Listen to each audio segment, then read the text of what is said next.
This is Naked at Night with Cassidy and Rick and Lance and JD and Scott and Mark. And we're minus a director for the first 20 minutes. We're missing a cable. He had to go get a cable. So we're just working off the computer camera and just deal with it. Don't be a freaking baby. But Jimmy Kimmel has 264 employees to make sure that he has a smoothly running professional production. We have basically 0 employees. So you're going to... All we got was brains. Brains. All right. So what do we got? Grinder. So Lance and I love Grinder. We're always working Grinder.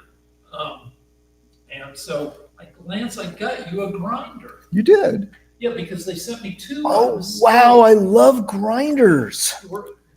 Does it come with is plug included? Yeah, it's a cordless that comes with... Oh, I want it. I've always wanted one of these. All right, so they sent me 2 by mistake from China. Oh, that's fantastic. And I can take advantage of slave labor in China. Yeah, because this thing costs $7. Oh my God. This piece of high-tech equipment that is part of a 44 tool set. Because, there's a little box of tiny tools in there. Tools? Hey, mind your own business. Tool size is very important with Grinder. All right, that's enough about grinders. Let's talk about something serious. Nobody cares about our grinders. Except we were going to show what you use Grinder on, which are these 2 heads. But oh, that's true. That would be an interesting. Until JD gets back. All right. Until then, we got the government shutdown. Okay. So a bunch of things are happening all at once. So the government's been shut down for a month. On Tuesday, we'll break the record for longest government shutdown in history. Lance is telling Cassidy, who you can see he's drawing, he's going to be directing her to keep her head in a certain place during, all this will get better when our director gets back. But anyway, so we're kind of like the shutdown government. We're missing vital personnel. Air traffic controllers, 13,000 of them across the country, are still working so our planes don't crash into each other, but for no money. As of yesterday, 42 million Americans, 1 American in 8, lost food stamp SNAP benefits. On November 1st, also yesterday, tens of millions of Americans got their next year bill for Obamacare, where the costs for a lot of Americans are going to double. What else? And on Halloween, Trump, I guess, on most years has a big party, Halloween party at Mar-a-Lago. This year, the theme was The Great Gatsby. So there was, elegant 1920s hijinks where they had, a woman in a showgirl costume and a giant champagne glass. They had showgirls dancing. It seemed like Trump was gleefully ignoring the tough conditions created by the shutdown, or else he was just oblivious that anyway, that's what's going on. We should talk about it. All right. First of all, I have heard a lot of weird Democrats talking about this shutdown and how much compassion and empathy they have for the poor. And I have to say, I'm touched. And it actually makes me wonder, well, if you cared for the poor that much, why did you shut the government down? And the truth is that a bill was passed. So the budget was agreed upon, and they didn't have the votes to get what they wanted. So rather than just accept the situation like adults, they decided that they would get one more chance to blackmail the country by shutting down the government.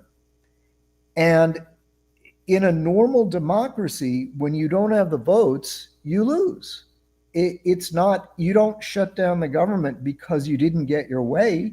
if they wanted to, so in other words, for hundreds of years in this country, you vote on a bill, and if you lose, then you have to wait till the next election and try to get more of your people into office so that you can win the next time the bill comes up. But this time they fell short. They didn't have enough. We control the House.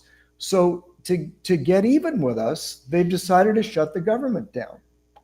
Now, a lot of people are questioning, why is it that they're willing to do something this extreme? And the reason is that those medical benefits that they're striking over are actually, they're not used for medicine. They're used to bribe illegal immigrants who are going to vote for them. So the problem is that illegals need money. They've been giving them credit cards that have $10,000 on them. We have records of that. We have records that they're staying in five-star hotels, and that what we say is medical benefits is actually just money for them. And so when they keep saying, oh, but we've got to save these medical benefits, they've got to save the medical benefits, because if they don't give them, then the illegals may leave the states that they're in or leave the United States, and then they won't have new pools of people that they can draw from to steal the election. No, but I can stop right now. Let me just say that my source for this is Elon Musk, who says that his understanding is that they're using illegals to change the elections in a variety of ways, which I could go into later, and that it's vital that they get them this money, or the Democrats won't be able to be in office anymore. So that's why they're making people suffer. Elon Musk, the world's richest person, who's rumored to be on ketamine and has, you know, so I'm not sure he's the 100% most accurate source, because it's illegal for undocumented aliens to get medical coverage in the United States. It's against the law. There are at least two laws against it. So when we talk about the ACA, Obamacare, the cost of that doubling for most Americans who use Obamacare for their health care coverage, that impacts zero undocumented immigrants. All right, well. But hold on, let's talk about the math of, and we'll have you wait. You're an anarchist, right? Yes. And you think both sides, the Democrats and the Republicans, are two different sides of the same shitty coin. I absolutely think that, and even just hearing you guys talk right now, I'm like, see, this is exactly what all the government wants. Is it's like there's a division and an agenda like on each side of like the far left and the far right, and it's like, see, it's just creating so much division when there can actually be creative solutions if we learn how to work together.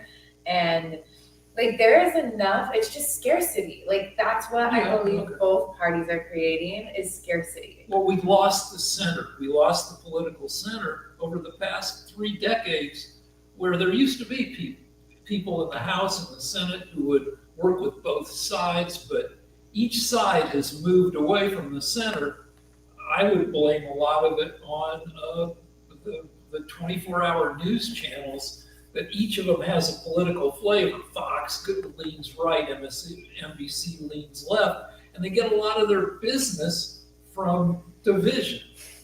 Exactly. If you look at certain countries, like, I don't know, all different types of third world countries and countries struggling or that struggle with a lot of civil war, it all is like started at religious and governmental propaganda. So like now there's countries that are in such civil war, they're like killing women of their own culture and like fighting in such a civil way that was created by religious and government propaganda, and now everyone's against each other. And that is like what the direction that we're going into Okay, in a but civil way too. let's talk about the surveys, where most surveys, there's plenty of blame to go around.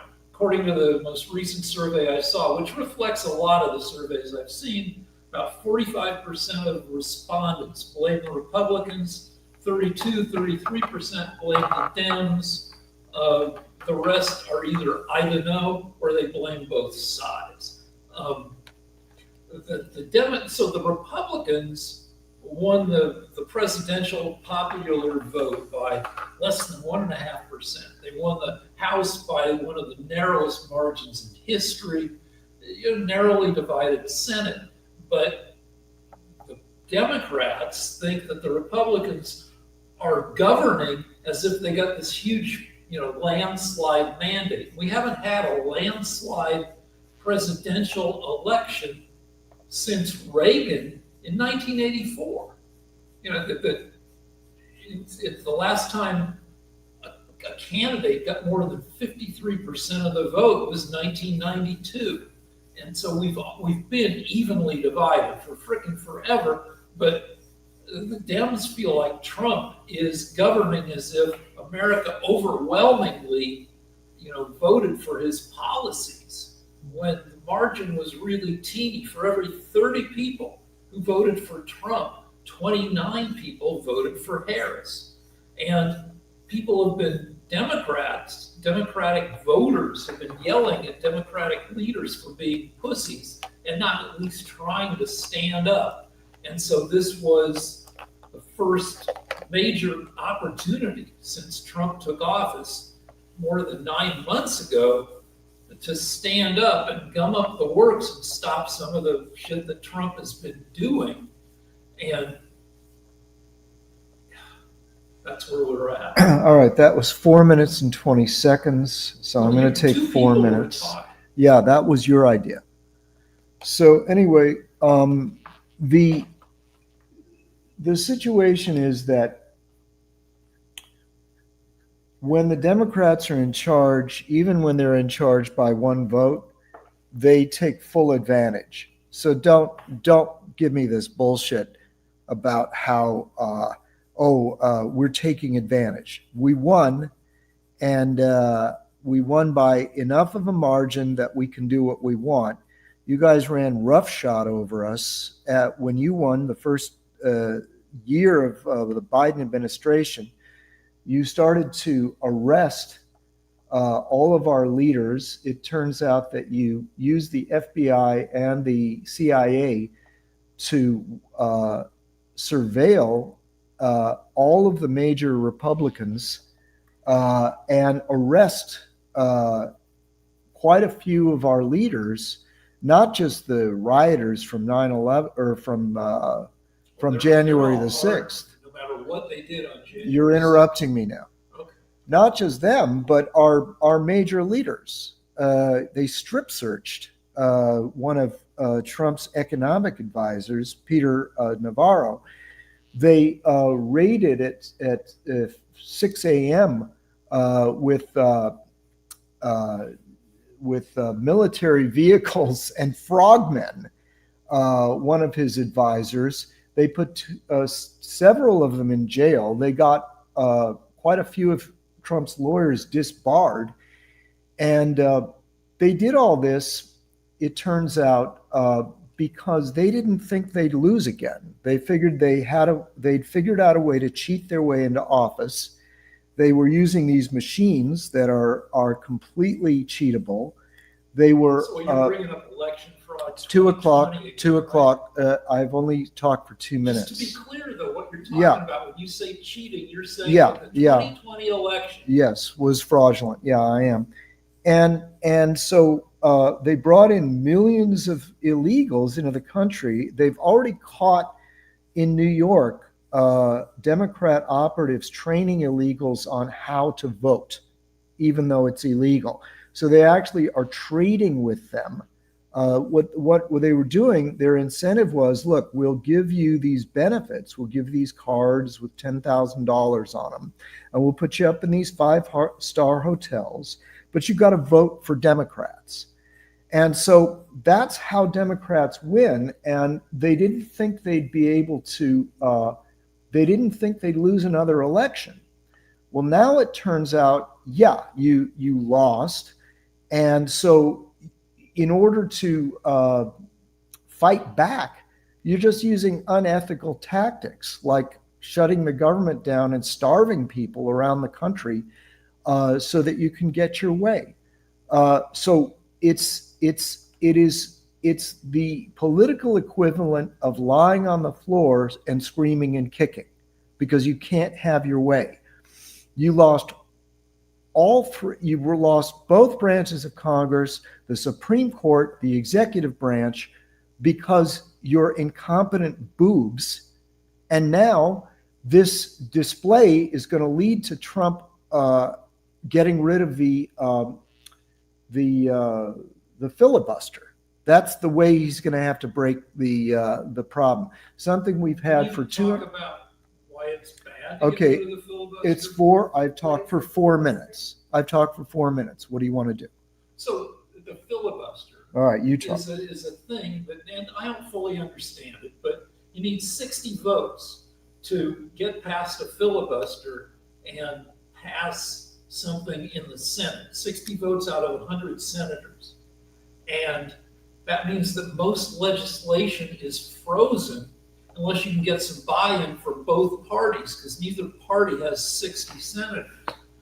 But I think the risk is that if you lose the filibuster, that means whichever party is in power in the Senate with 50 or more senators can pass whatever it wants, right? So the fear is that if you blow out the filibuster, if the Democrats ever own the Senate again, they can do whatever they want. Neither side wants the other side to be able to do that. Is that why the filibuster is in place? It's scary. It means that the minority will have hardly any power whatsoever. See, the reason the government is, all right, I'm going to time myself. The reason the government is shut down right now is because every time they try to do something, a Democrat. I should get a little more time because you spoke for 4 minutes. All right, So I thought you were done. No, let me say one more thing. Okay. Because, all right, so you said a bunch of Republican leaders who have suffered what you call legal harassment. And I would probably say maybe they shouldn't do illegal shit.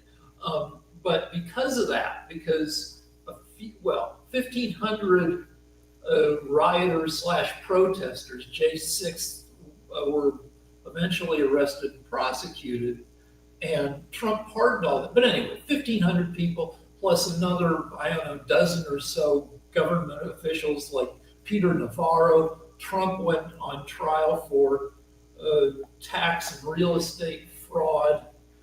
Because of that, because of a fairly small number of legal cases that bothered you guys are going to fuck over 42 million people on food stamps. SNAP is food assistance. It's the modern equivalent. People don't get books of food stamps. You get a card that has credit on it that you can use at the grocery store to help you pay for food. And 42 million Americans, 1 American in 8 receives SNAP benefits.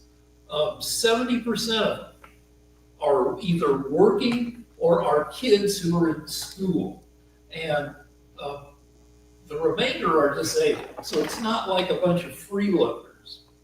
And a lot of, when I say a lot of them are working, some people's jobs pay so little, like at Walmart, for instance, that they still qualify and still need help paying for food. So in a way, food stamps are corporate welfare to Walmart because that lets Walmart not have to pay people a living wage. Okay, now I'm going to take 4 minutes. 3, 4, sure. Okay, so here's the thing that the problem with what Rick is saying. The Republicans are not making 42 million people suffer. It is the Democrats that shut the government down. This is the unusual thing. In the American system, a government shutdown is very unusual. And it's the Democrats that have shut the government down. It's not the Republicans.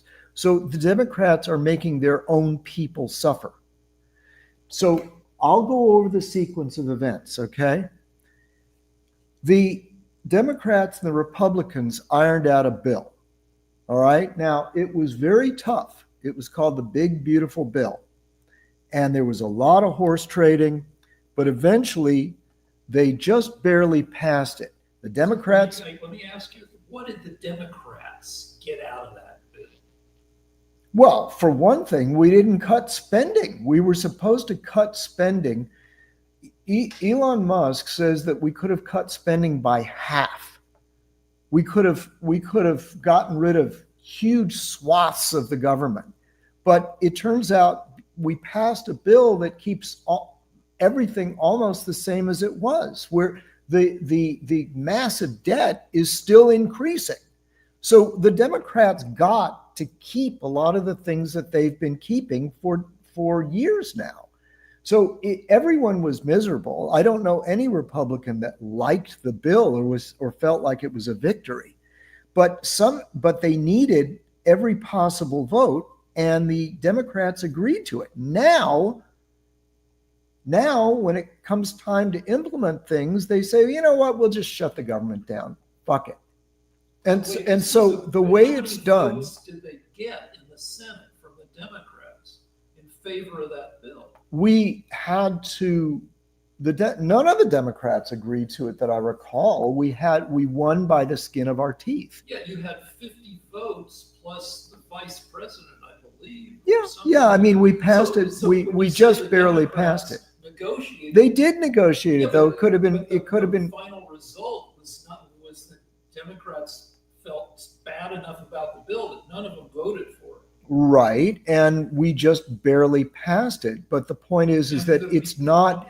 There were moderate Republicans that were threatening to go along with the Democrats, and there were Democrats that might have gone along with the Republicans. So it was barely passed, but that's how our government works. In the end, we vote on things, and we won and you lost. Yeah, but that's not subject to the 60-vote filibuster. Can you let me speak, please? I'm leading. Make it clear. I was about to, but you keep interrupting me. I'm going to Yeah, reclaim my time. I'm reclaiming my time. So here's the situation. We're about to pass the thing, and then a Democrat gets up and starts talking. Now, a filibuster is where a Democrat or a Republican starts talking. And as long as he's talking, they can't vote on the bill. They can't allocate the funds. And so the government is effectively shut down. And the mechanism for shutting it down is a politician gets up, and if he has to, he'll read the phone book. He will just talk. He'll tell stories from his childhood. It doesn't matter. So long as he's talking, we can't allocate funds. The government stops moving. Things stop happening. Now, it's only supposed to be used if in a desperate situation, but this is just the normal course of government. So it's very wrong what they're doing. And there's no way to compromise. There's nothing we can give them because we already did all that when we arrived at the bill months ago. So there's nothing more to give them. And they're insisting. They're saying, well, you outvoted us before, but we still want what we wanted. And what they wanted was more money for illegal aliens who are there now their voter base. They just give them the money. They say, okay, they take the money from the American people and then they give it to illegal aliens in the form of programs, but it's just basically bribes. And so the problem is that That So- sounds like horseshit. Lance. Well, I know it sounds that way because you're brainwashed. Now, let me tell you how we break the filibuster. The way to break it is for the Senate, under the leadership of the Republicans, to say, okay, we're voting now to end filibusters. So from now on, the minority will never be able to stop the government. They'll never be able to do this again. Everything will be a straight up vote. Whoever gets 51 votes wins. And we've never had that in the history of our country. But Trump is saying, look, if we don't do it now, the Democrats are going to do it when they gain office. So either way, we're not going to be using 60 vote majorities anymore to break filibusters. It's always going to be just 51 votes. So you may as well do it now. And that's what the Democrats have led us to, because they won't compromise. They're radicals. They're fanatics. They want something really evil. And so that's what we have to do. We're going to have to end the filibuster so that Trump can get all that wonderful food to the poor people. All right, so big, beautiful bill. No Democrats in the House or the Senate voted for the bill, which, among other things, and maybe most notably, was another big-ass tax cut for the very rich. So the bottom 40% of American households ended up with a Just net loss. relax. You're on break. Ended up 40% poorest segment of Americans ended up with a net loss in services. The top 1% ended up with an average of a $400,000 tax cut. So big ass tax cut. No Democrats voted for it. Any negotiation about the bill was between moderate Republicans and hardcore Republicans. Freaking what else? I had another freaking point. So, dang it. The 4 minutes might be too long because I end up forgetting my points.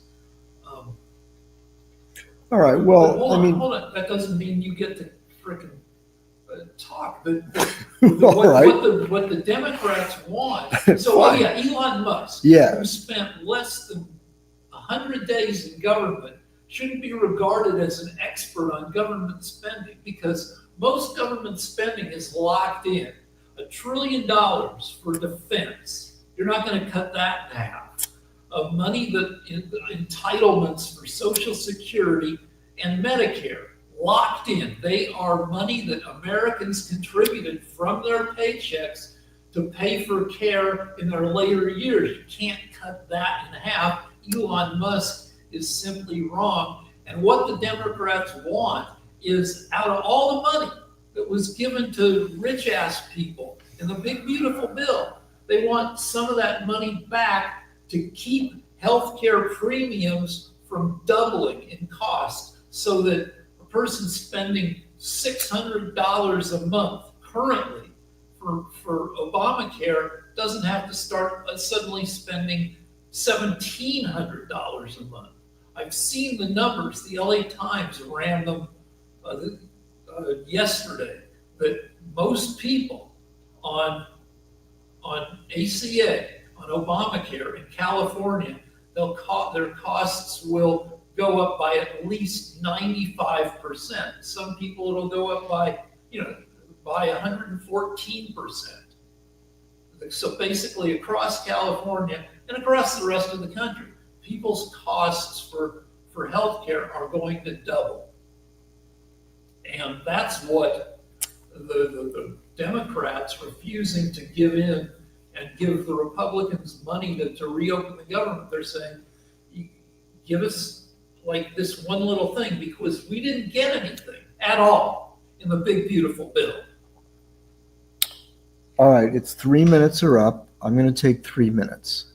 I think how many minutes overall are we at? I don't know. Because we don't have a director. We're just going. So I'm going to talk for going. 3 minutes now.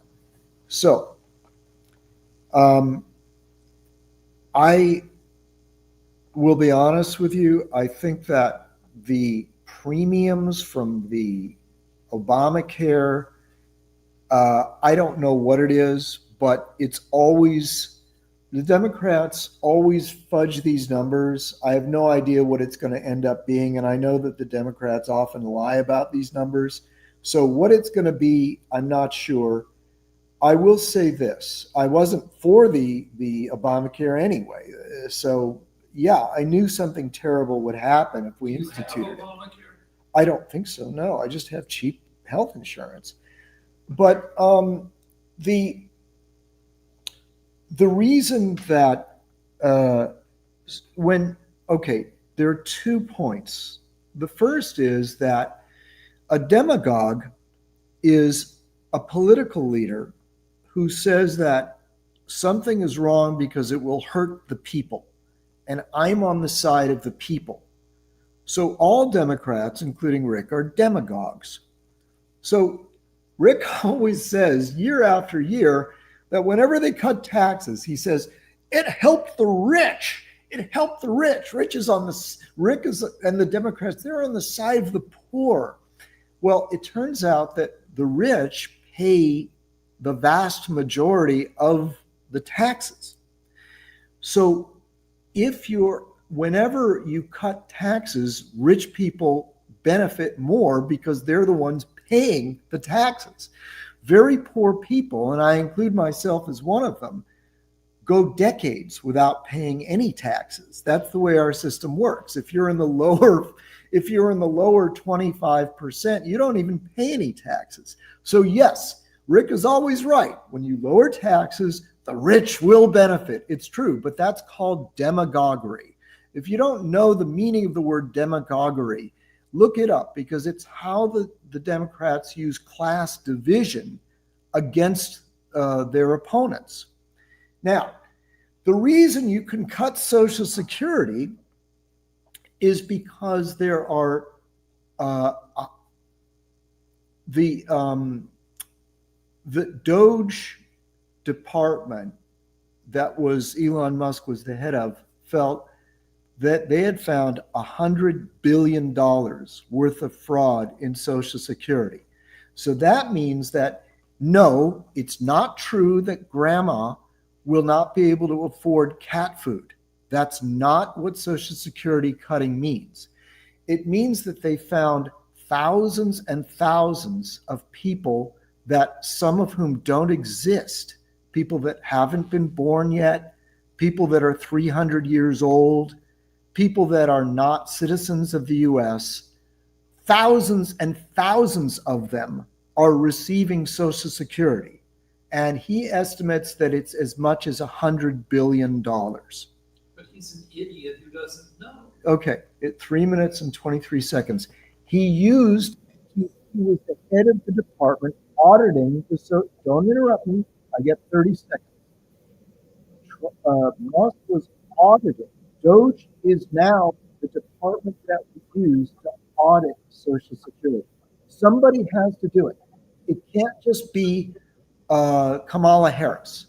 We have to have actual scientists and computer experts analyzing the rolls. And they have found thousands of people that don't deserve Social Security. They found dead people getting Social Security, people that are born 50 years from now getting Social Security, people that have 5 or 6 Social Security identities getting it.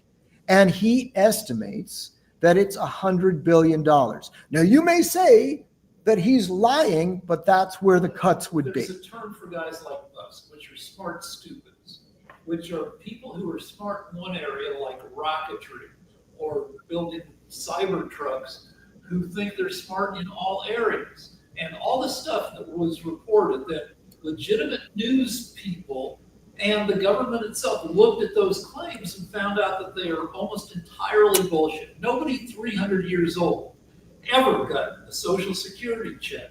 It's all because you guys misunderstood the computer records. There are checks on the Department of Social Security has systems in place to make sure that those people are not getting checks. And you guys misunderstood the system.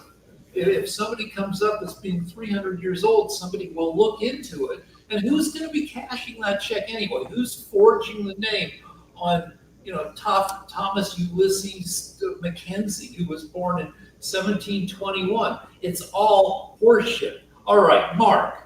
Couple of things, and all along those lines, and I think Scott might be joining us in a little bit as well. First off, and I know that they both begin with C, our models and everything like that, but happy birthday to our model since she had a birthday on earlier this week and everything like that. So happy birthday to you and everything. And I'm glad y'all brought up the filibuster because the filibuster actually was there was a master because I'm over here in North Carolina, y'all on the West Coast. But there was a master of the filibuster who used to used it for fighting against civil rights, abortion, the United Nations, and even other federal issues that he thought should be state issues. And that was the late Jesse Helms, who was around before our model was born, because he was around in the 80s and everything like that.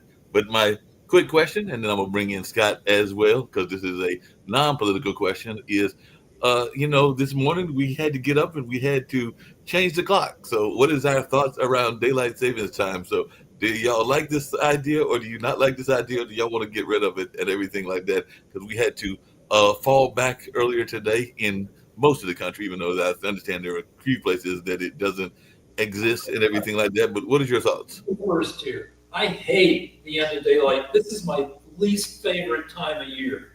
When I lived in Boulder, Colorado, up against the mountains, starting around now, the sun would drop behind the mountains at like 3:30 p.m. and I would get depressed and sad. And I would fall behind in school, and by the end of November, I was flunking a bunch. It's a terrible time of year, but we need it because we can't do anything about the tilt of the frickin' earth. In the summer, days are going to be longer. In the winter, we're going to be tilted away from the sun, and nights are going to be longer. And my wife, for instance, who used to have to get up at 4:45 in the morning, deserves to have a little bit of daylight by the time she drives to work at 6 in the morning in the winter. It's there for a reason. And it's because of the way we're tilted towards and away from the sun, depending on what time of year it is. Makes sense. And Scott here, he's a freaking Canadian where it's even worse. Like up in Canada land where Scott is, the sun might go down at 3 p.m. And Scott deserves a break so he doesn't get, there's a thing called seasonal affective disorder where the days get shorter and you start stuffing yourself with carbs. So if we don't give Scott daylight savings time, he's going to gain 50 pounds from waffles and Canadian bacon, right, Scott? Does all of Canada have daylight savings time? As far as I know, I mean, the weird thing is Canada, width. I mean, we're not that much wider than the United States, and which might be less wide given Alaska. We're 4.5 time zones, I believe. So it's an interesting fact. In terms of daylight savings, it's no real big difference. I mean, I think the only place that makes difference is like if you're really far north, for instance. I was in Reykjavik for about 3 weeks doing some cultural research earlier this year, and there, like even in like the summer, there's maybe 4 hours of quote unquote sundown. I was joking with people when we were like going down to like American bar and drinking and stuff. We were calling it sun dim because it didn't really get dark, so it'd be like it was bright all day. Yeah, in the summer you guys clean up with sunlight. The closer you get to the North Pole, the longer your summer days are. Sure, I mean like my deceased uncle used to be in a military base like really really far north at one point, but that must have been hell for 6 to 9 months. I think Canadians are used to what they're used to. Yep. What about our birthday girl? Are you a fan of daylight savings time? Well, I have lived in Arizona where they didn't do it, and I think it's better not to do it. I don't know, just be natural. That's just what I think. Like, why? But that's me. Hey, Lance, I'm glad to know that there's some people that are saying that it's got some health issues, all this changing back and forth. So what's your take on it? Yeah, I think it's silly that we all do these things. I think the less government interference in our lives. I'm not a joiner, and I don't like it when the government says, okay, we're all going to do this. like I'm fine without it. So I think Cassidy's probably right about that. She's experienced both, and nothing bad happened to her. I was talking with Rick about this earlier, and he says it's for people that get up at 5 a.m. But we haven't been an agrarian society like that for like 100 Yeah, years. but So there's still a bunch of jobs. School That's true. teachers. My wife worked in a school, and school teachers get up freaking early. yeah, all right. Well, uh, Bus drivers who have to pick up their freaking kids, to take them to school.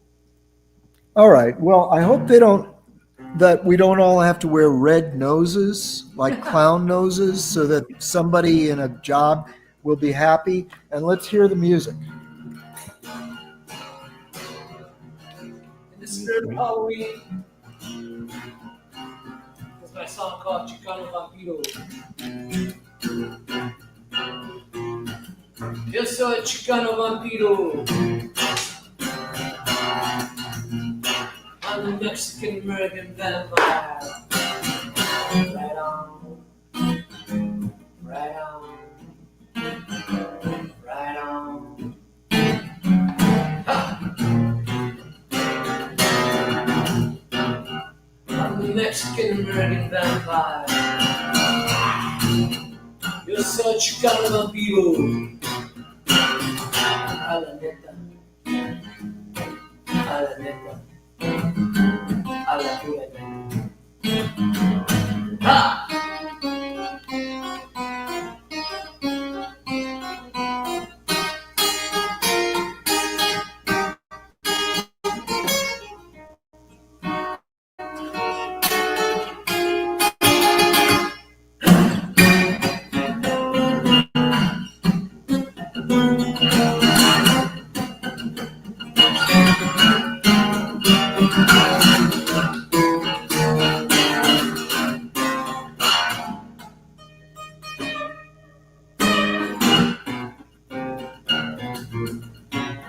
Yo soy Chicano Vampiro.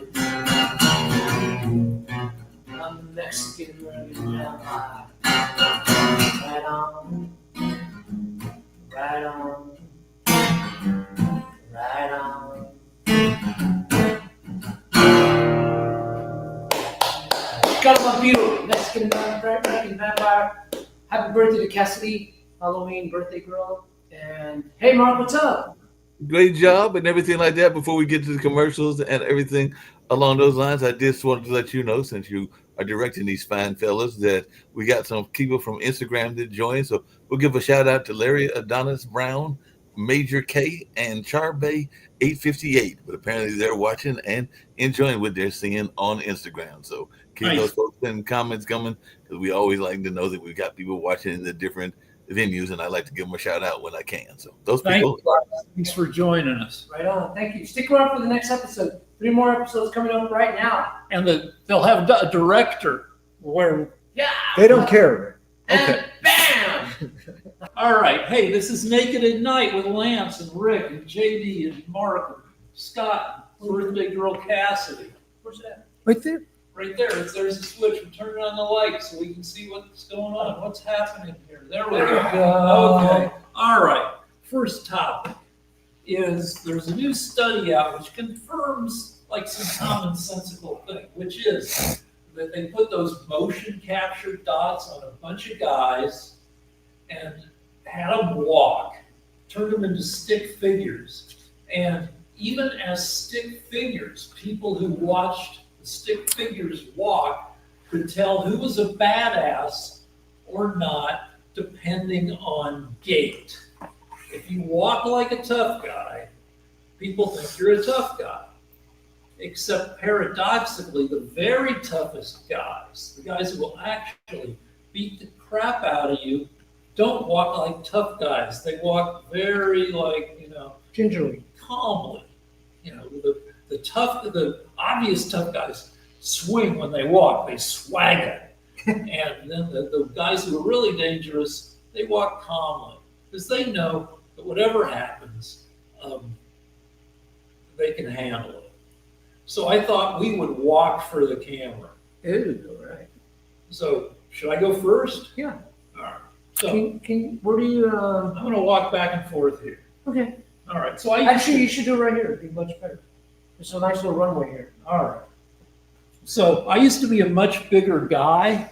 Okay. I don't know if you can still hear me. I'm Yeah, yelling we can because I hear you. walked away from Speak the up, mic. speak up. Bill. But Scott was making fun of me because of the shirt. It's all blousy because I got it.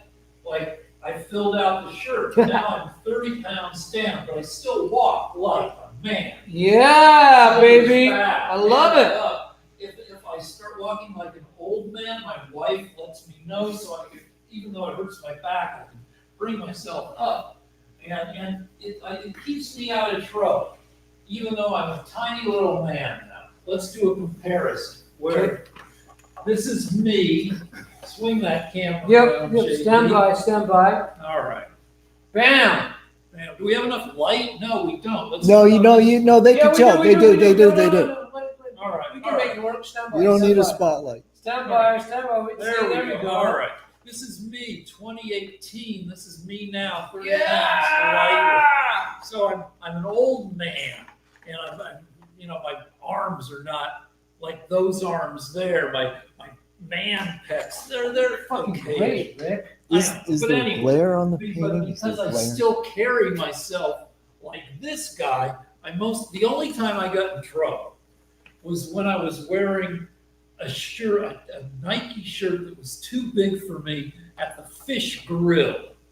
And even all right, look, like my arms Put are your shirt off. still, Put your shirt my off. arms are still veiny. Okay, can we do this? Let's do a double bicep. Let's show No, Take your it's double not. bicep. It's no longer my biceps, which are shitty now, but my arms are still veiny. them. Okay. And people think, yeah, maybe that's a guy that you wouldn't want to mess with. But I was wearing a shirt like this shirt that was too big, and I walked by a guy, Yeah. and I was wearing a mask Uh-huh. because I still don't like.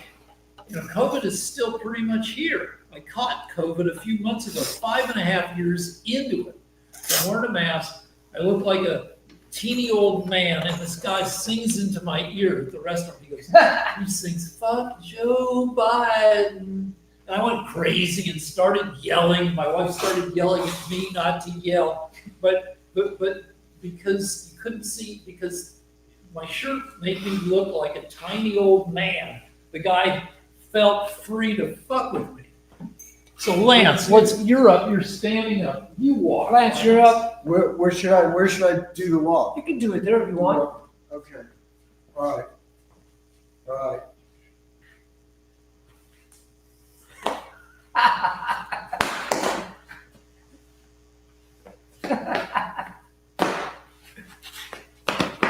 Rick, can you move that shit? Oh my God, that's hilarious. That's how I walk. Now you have to be Damn, careful. That's awesome. Have to be careful when you're carrying soup. But other than that, I'm fine. Nobody bothers me except sometimes the police. But it's okay. I get to where I need to go. Right, so Mark had a request that if we're gonna walk, we also should also dance we should demonstrate. I dance the same way. All right. So, I guess I'll dance. Yes, please. All right. So I used to be a stripper, not a good stripper, but I stripped in Albuquerque. I Get out of stripped here, in. No, Can you move the Lance chair? needs to stay here. Lance needs to stay in that chair. What are you blocking? Oh, I get it. I need Oh, to be okay. here. So move the chair back. Okay. So most of my stripping, I stripped in Boulder, Albuquerque, freaking Orlando once. It was bad. New York City once. It was bad. But mostly when you're stripping and you're not good, you're just making love to the air. You're just going. And if it were a stripping telly, so just a lot of air. If I were doing non-stripping dancing, it was a lot of Cotton Eye Joe, because Colorado, you're wearing cowboy boots, which are good for sliding around, you're doing the freaking footwork. But as a stripper, I had to keep moving so people wouldn't notice that I wasn't good. that I wasn't great looking. That at a certain point, I would ask whether they wanted the full nudity or keep on a G-string.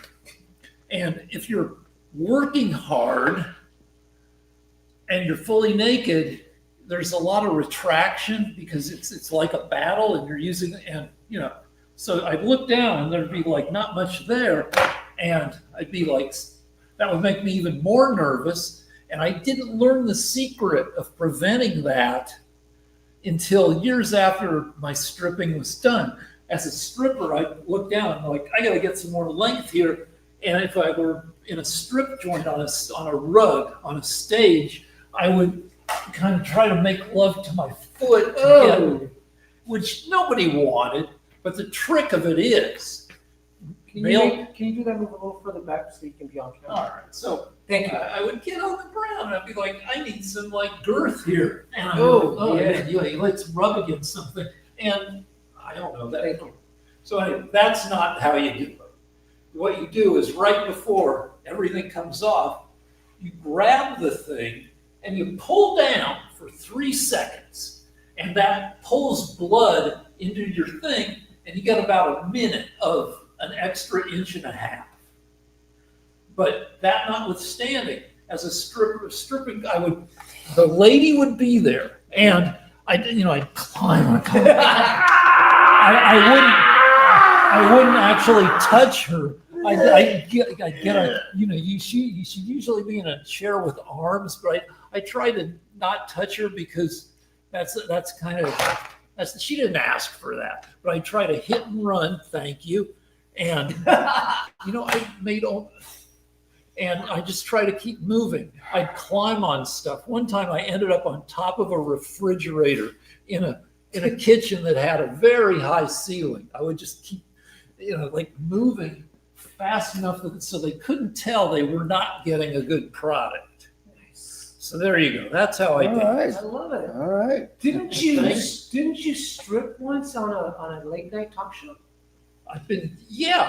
Tell us about that.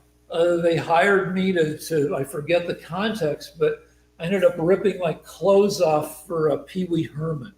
On Kimmel, right? Yeah, and if you look on my Twitter/X page, the banner has me in mid strip. Wow. You stripped for Pee Wee Herman? Yeah, he was appreciative. Wow. What was his name in real life? Paul Rubens? Paul Rubens. He might Look at the he might have appreciated that quite a bit. He might have gotten somewhere. I saw the documentary where they showed one of his boyfriends. Yeah. I was just some schmuck dancing around like a maniac. All right, but I think there might have been an opportunity for you, but thank God we're done with that part of the show. Is there anything else? What's freaking next? Oh, so one more. So I learned the 2 secrets of my professions long after they could have done me any good. One is the pull to get,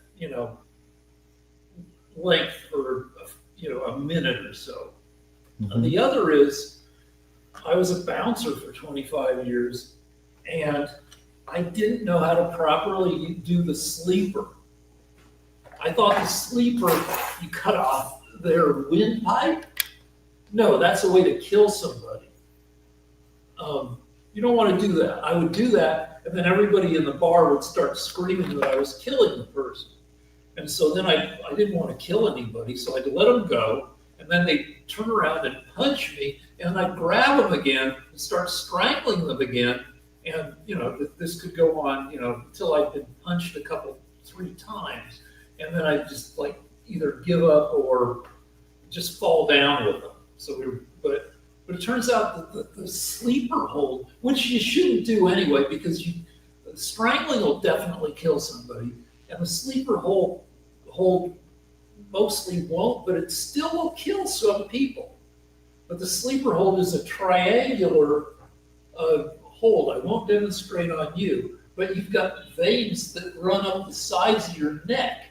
So you put your elbow front and you press on the sides of the neck with your forearm here and your bicep here, and it closes down these veins or arteries or whatever the hell they are, and it cuts off blood and oxygen to their brain, and they pass out. But I didn't learn this until, I don't know, I was like 50, and most of my bouncing days were over. So there you go. All right, we need a new topic. Well,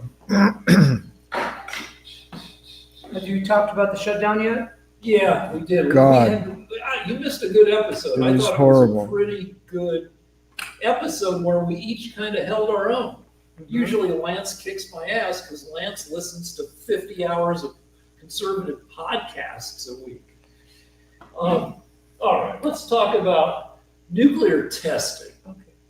look at me with your eyes. All right, so Russia is making a lot of noise about its Poseidon nuclear doomsday missile that will, I don't know, spread, I don't know, death across, I don't know, some big swath of whatever country he deploys it against.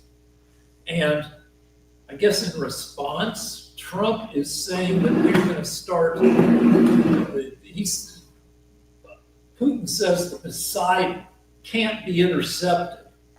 And in response, Trump says, well, we're going to have to start testing nuclear weapons again. And we haven't for the first time in 33 years. And the trouble with doing that is it's dumb and unnecessary, since almost every nuclear weapon is uninterceptable. We have interceptor missiles that can be fired if we detect a nuclear warhead targeted at the U.S. The trouble is we only have 44 of them total in our whole defense force, and each missile only has about a 50% chance, 60 maybe, of knocking out a nuclear warhead.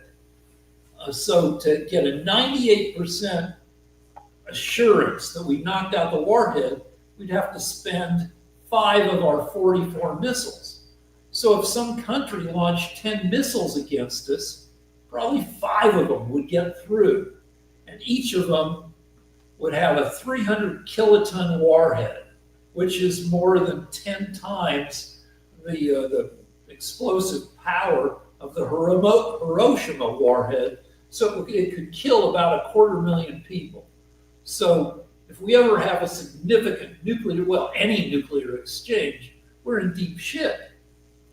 And so we have really no way of knocking out any more than 3 or 4 nuclear missiles.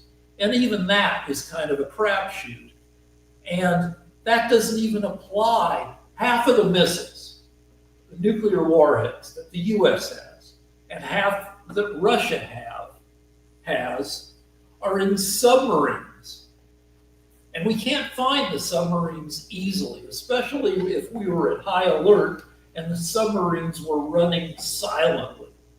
So, a nuclear warhead launched from Russia has to fly over the North Pole, and it takes about 19 minutes. There's a new movie out. I think it's on Netflix. Is it, JD? Do you know? Anyway, it's called A House of Dynamite. It's by Catherine Bigelow, who's made a bunch of great movies. And it tells the story. It's on Prime Video. JD's saying it's on Prime. But anyway, it tells the story of the 19 minutes between when we detect a nuclear missile and when that nuclear missile is about to potentially make impact in the U.S. And so that's a missile that has to travel 10,000 miles from Russia over the North Pole into America. But if there's a submarine that is snuck up along our coast, it could launch a nuclear missile that would travel for less than 3 minutes to hit Los Angeles or San Francisco, or for some reason, Phoenix. Or if it were along the East Coast, just a matter of minutes to DC, to Philadelphia, to New York City, to Miami. No, and that would be virtually unstoppable. We wouldn't have time. And that's why half of our nukes are on board submarines.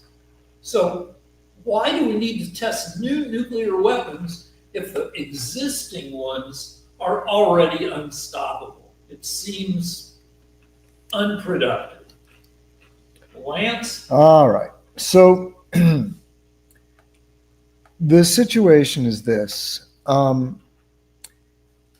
There are reasons for testing nuclear missiles, nuclear weapons that I don't claim to know, and nobody does. Nobody except our best scientists. So let me put it this way. If there is a good reason to test nuclear missiles, if there's a reason for testing nuclear missiles, they're not going to tell us why. It will be top secret. But beyond that, there's something that Rick doesn't understand, because he's a physicist and this is about international relations. When you're dealing with a superpower that has thousands of nuclear missiles, and they now have, I don't know, I think 4,200, and we've got about 3,700. It's very, very difficult to influence them, especially in matters of war and defense. So there is, however, there are rules that have been agreed upon by tacit agreement, meaning that the goal when you deal with a nuclear enemy is never to do anything unpredictable. You never raise the heat, and you do things incrementally. For example, since World War II, we, other than a battle in Iraq where Trump destroyed a Russian attack about 6-7 years ago, other than that, U.S. forces never directly fight Russian forces. But what we have done is we've armed their enemies and they've armed our enemies. So when they invaded Iraq, Ukraine, we armed Ukraine. When we attacked North Vietnam, they armed North Vietnam.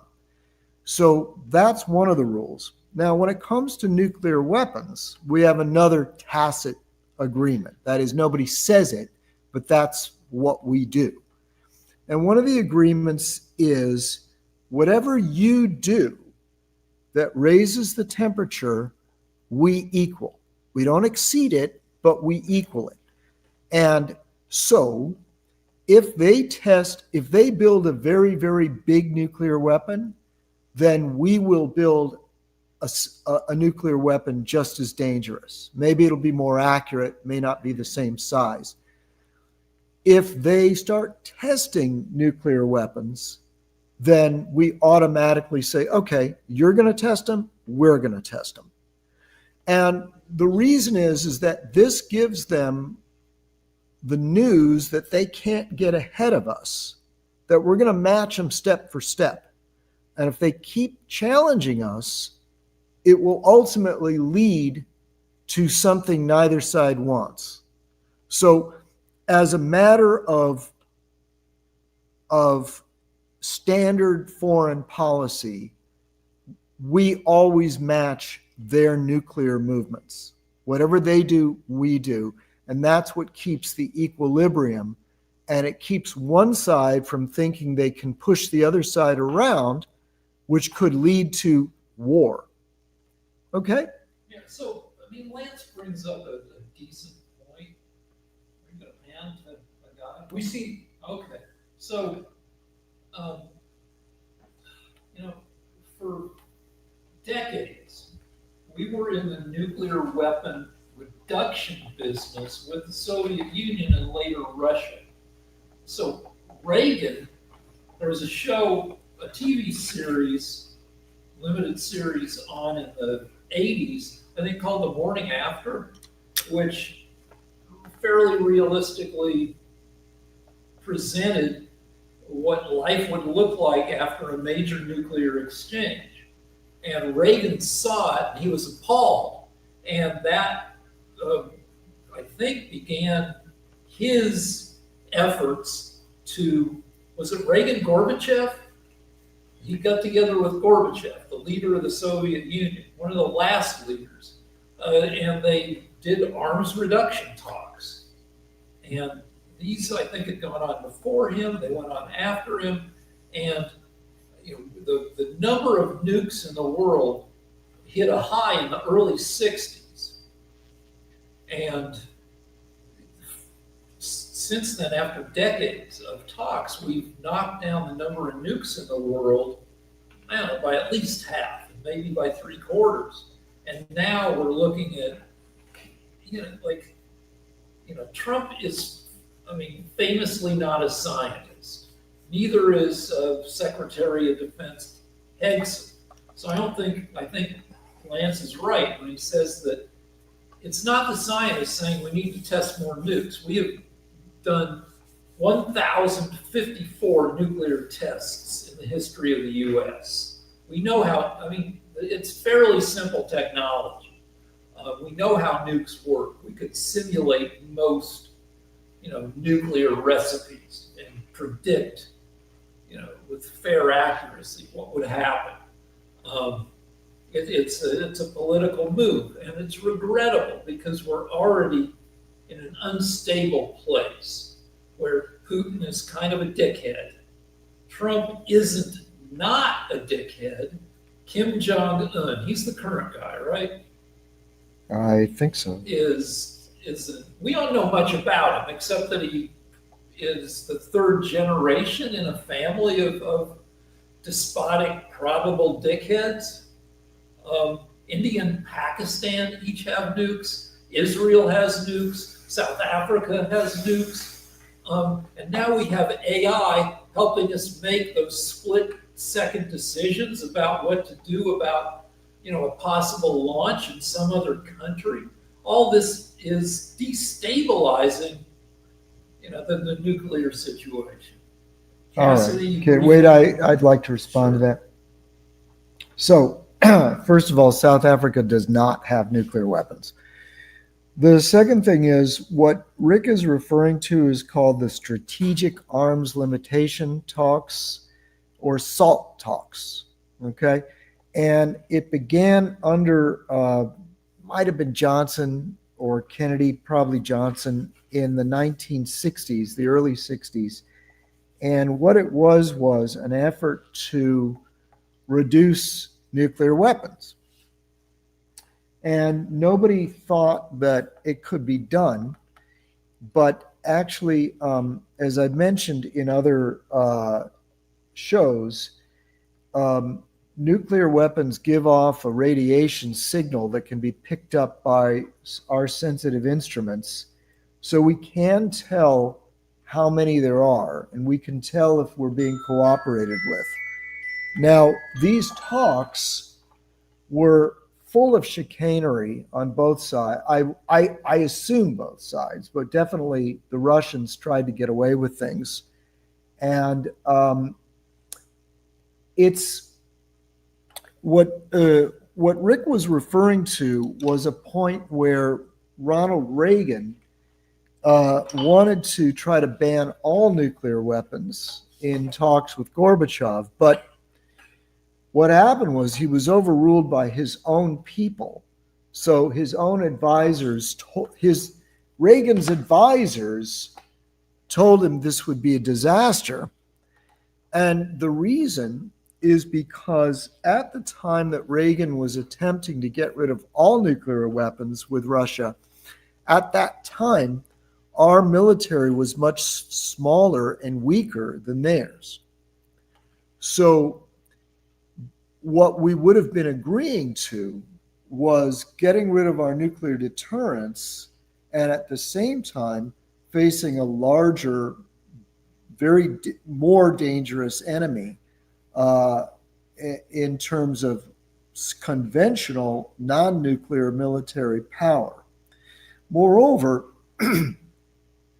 without the nuclear deterrent, the Russians would have been far more likely to have an actual war with us. Because one of the things that have been shown is that communists don't care if they lose people. If they achieve their objective, every death is simply a sacrifice for the ultimate good of the Soviet system. So by getting rid of nuclear deterrence, they may have been willing to start a conventional war with us. So, and a conventional war that we'd have a tough time winning, because God knows how many millions of their people they'd be willing to sacrifice.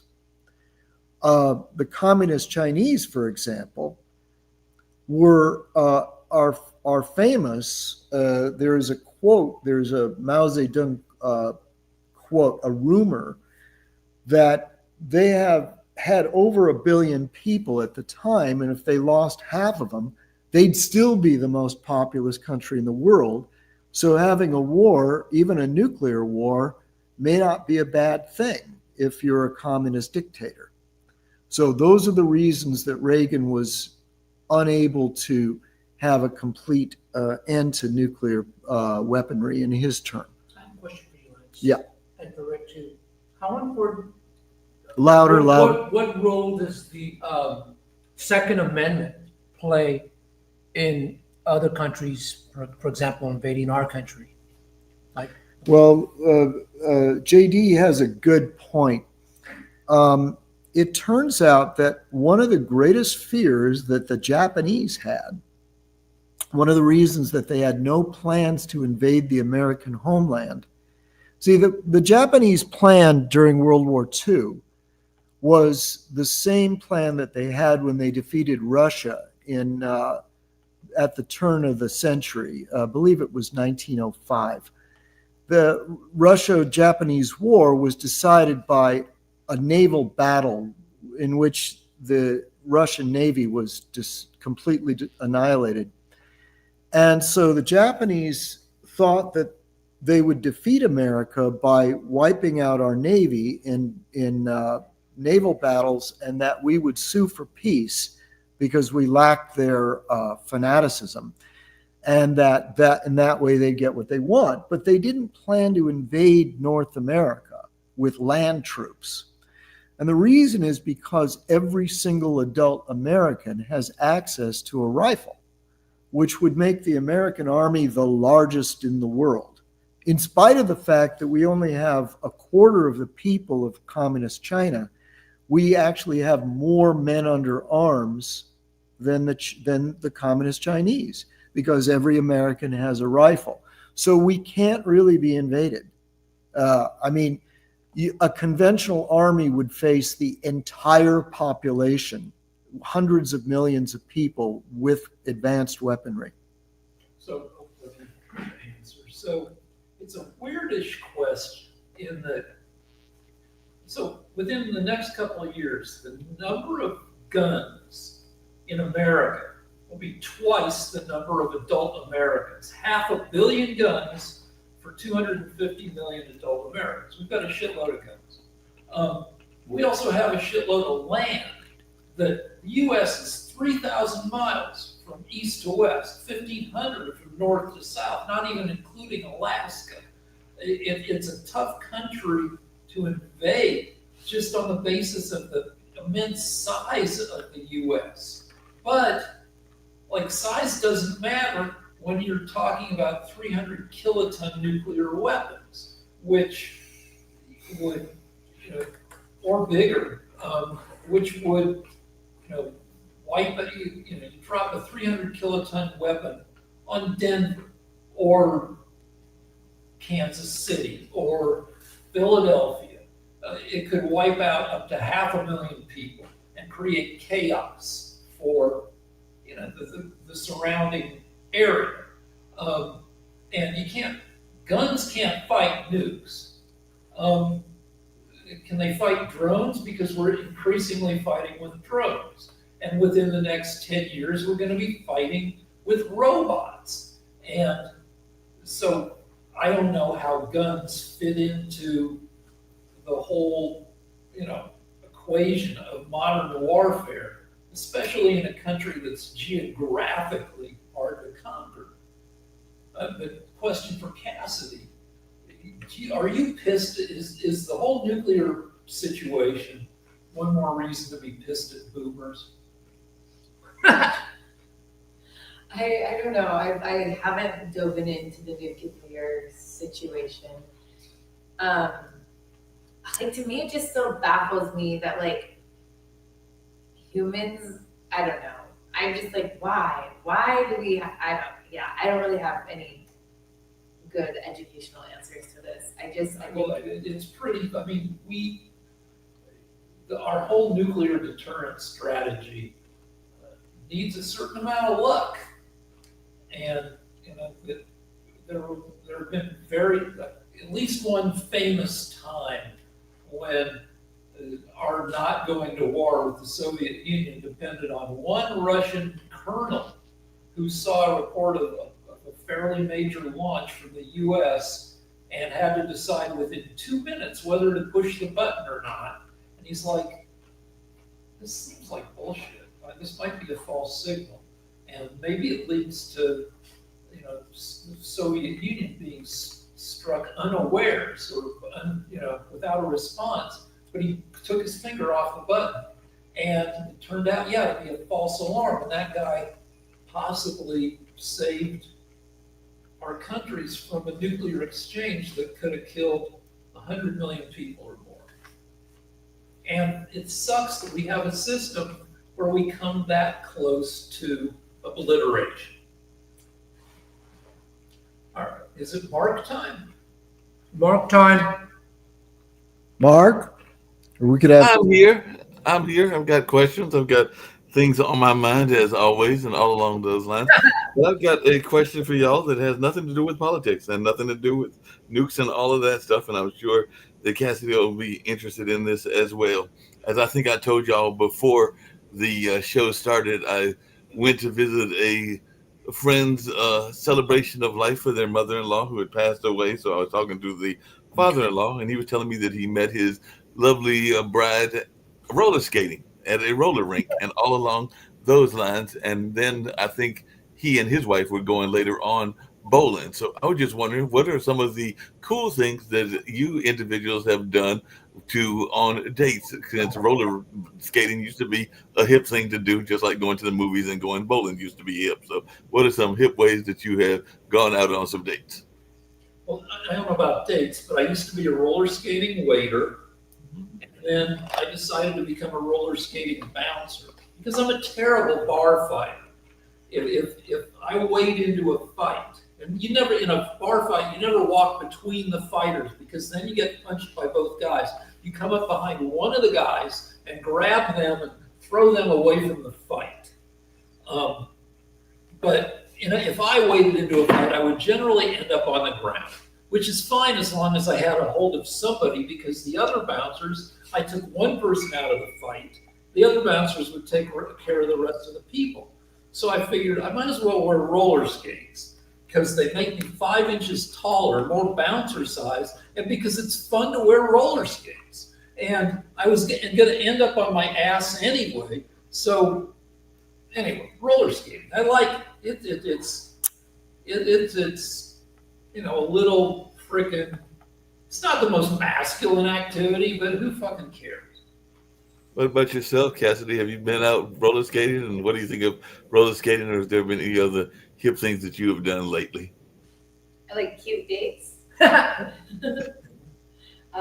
went street tagging on a date. Recently, that was actually probably the best date I've had in a long time. What's this? What is that? You're making artwork on the street. Wow. So, did you go with are you experienced in tagging? I actually, 10 years ago, I dated someone who was an artist and a street tagging artist. So that's kind of like I'd go alongside with them. And then recently, it came up for the first time in the last 10 years.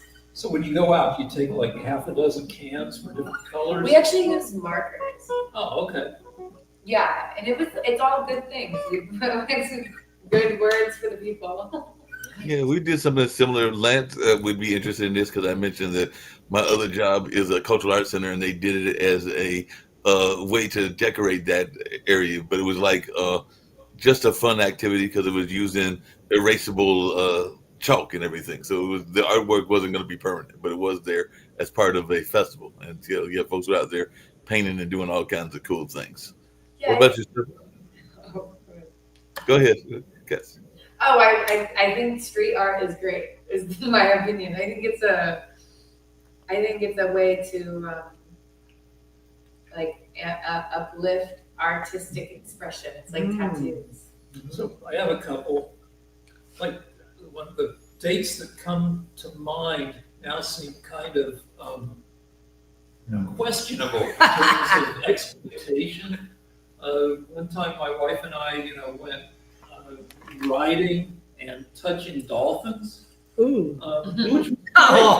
which was great. But I now, I've read some stuff that presents the idea that dolphins kept in those places, go insane because they don't get to do normal dolphin stuff.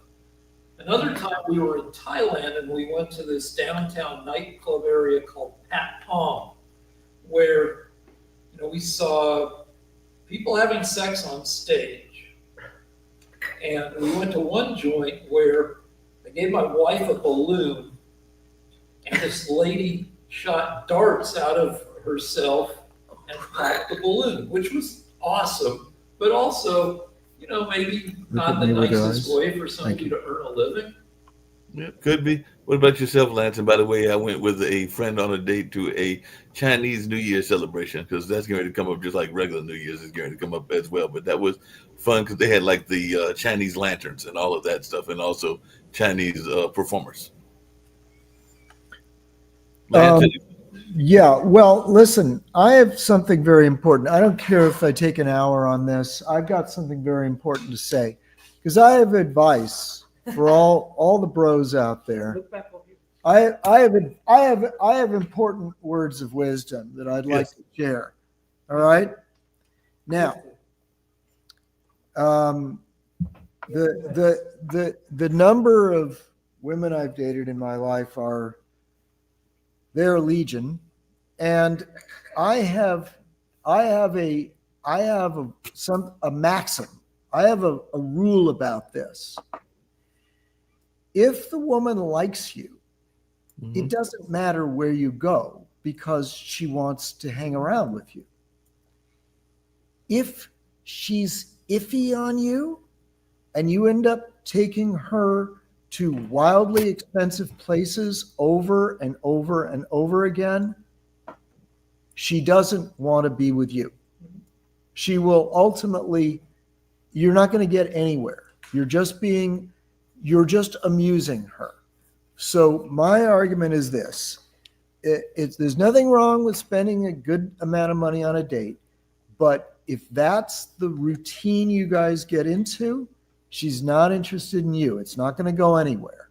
And women have no problem racking up thousands of dollars in bills on expensive dates with you and then saying, you know what, you're just not my type.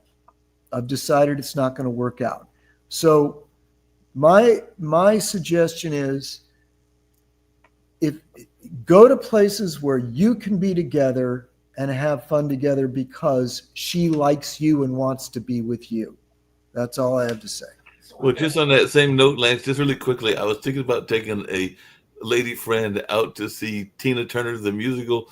But if I'm hearing you correctly, I should take her to Applebee's. So what is your thoughts around that? Take her to Tina Turner because you want to see Tina Turner.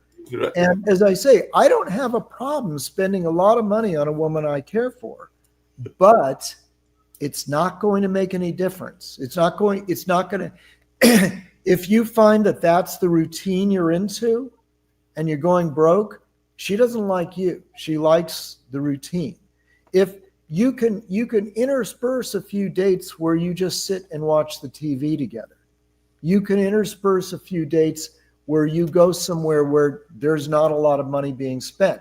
If she won't do that, if she manages to push you into, and there are ways they can do it, if she pushes you into a situation where you've got to spend $300 every time, she's not into you. However, if there's stuff that you like to do as the male, I follow a guy named Rivellino on Twitter, also known as Green Line Guy. And he says, have an interesting job or hobby. Like the guy you went on this date with, you guys did an interesting, semi-dangerous thing with the tagging, right? And that was fun, right? You kind of like a guy who's maybe a little bit of a danger boy. Yeah, adrenaline junkies. Okay, so to have a fun hobby, and if you like to do stuff, like you can take your date on something that you like to do. If you like rock climbing, then show her rock climbing. It's showing yourself a good time. It's like everybody here, including Cassidy, has interesting jobs and hobbies. Lance, artist. Me, I used to be a bouncer, a stripper, a TV comedy writer. JD, a musician. Nobody here works in an insurance office. There's some inherent interest in pursuing your own interests. And if that means if you like going to nice restaurants, go to a friggin' nice restaurant. I think I still take him to Tina Turner. What do you think, Cassidy? I think, of course, the most, anything that feels inspiring. Wait a minute, to you. excuse me, didn't Tina Turner just die?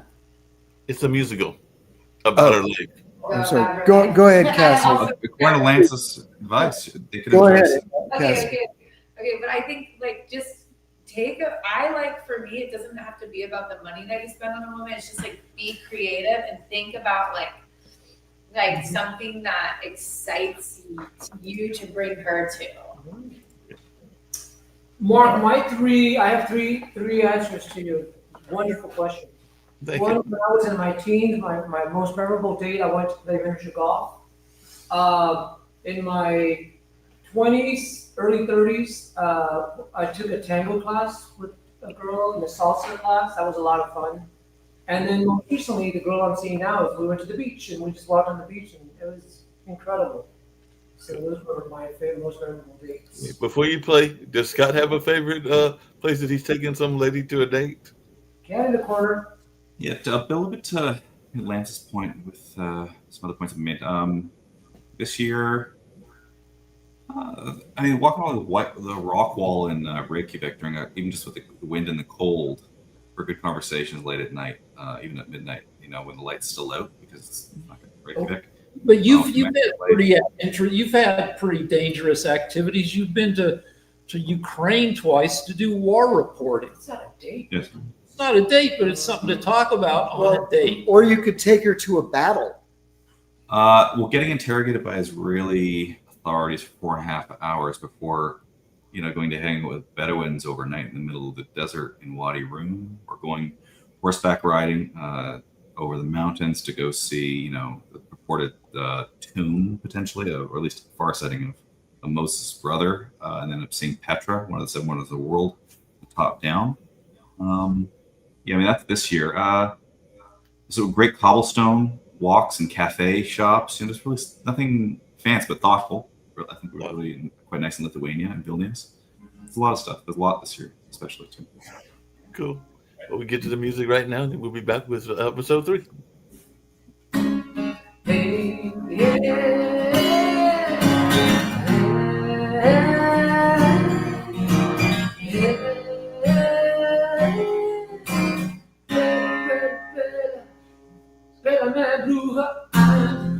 you're shaman,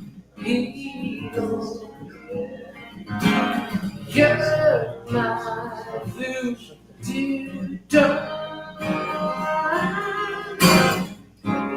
Yeah.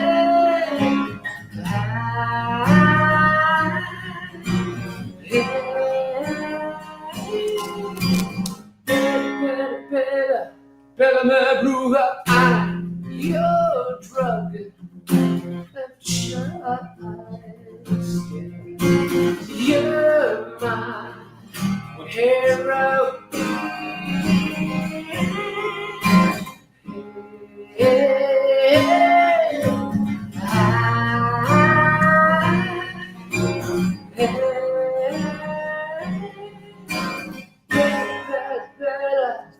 Espérame, bruja, échale compadre.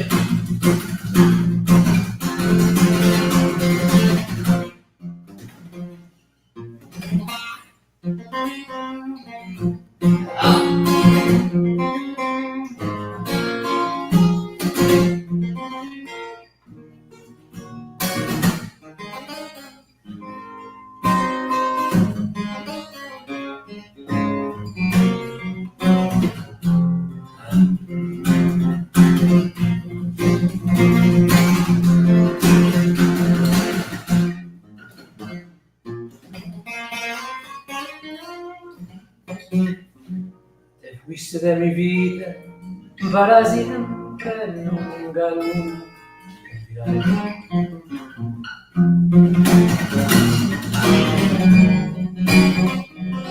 Te voy a amar toda mi vida, te voy a querer terminar, te pagaré, así es mi amor, tú vas a ser mi renegado.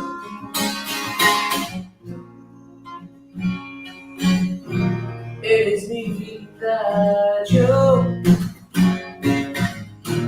no vivo, no vivo, no vivo sin tu amor.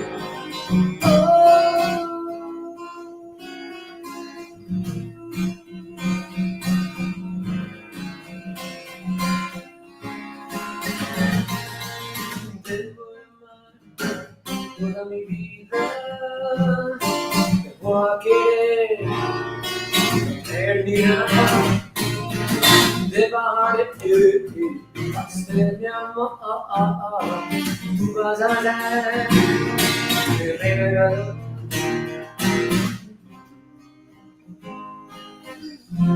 Eres mi vida, no vivo, no vivo, no vivo,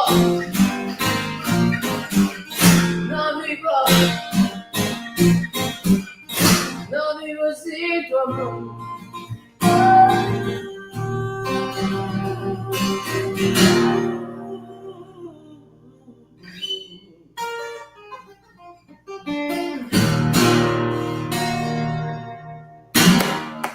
All right, 3 songs in one. Woo, hope you enjoyed that. Stick around for 2 more episodes. Maybe one, because each one of these has been like an hour. So I think we're gonna. One more? Yeah, I Oh, think. we're So. going to do one more episode? Yeah, because these have been like supersized. Okay, super size, right on. Okay, and we have Cassidy, great, intelligent, super cool model. And we have Rick Rosner, the Naked at Night dude, writer extraordinaire, and Lance Richland. And man, stick around. We got one more episode. Bam! Thank you, Mark. Rick! Hey, it's Naked at Night with Cassidy, Rick, Lance, JD, Scott, and Mark. So last night, the Dodgers, in a crazy game, in a crazy series, repeated as the world champs. In the longest World Series in history, 25 hours and 33 minutes of total playing time, 73 and a half innings, that ended with a broken bat. If the bat hadn't broken, the Blue Jays could have ended up champion. Any thoughts on any of this? The 179th game of the year played by the Dodgers. Baseball is freaking ridiculous. I have a thought. Okay, JD, you have a thought. Yes.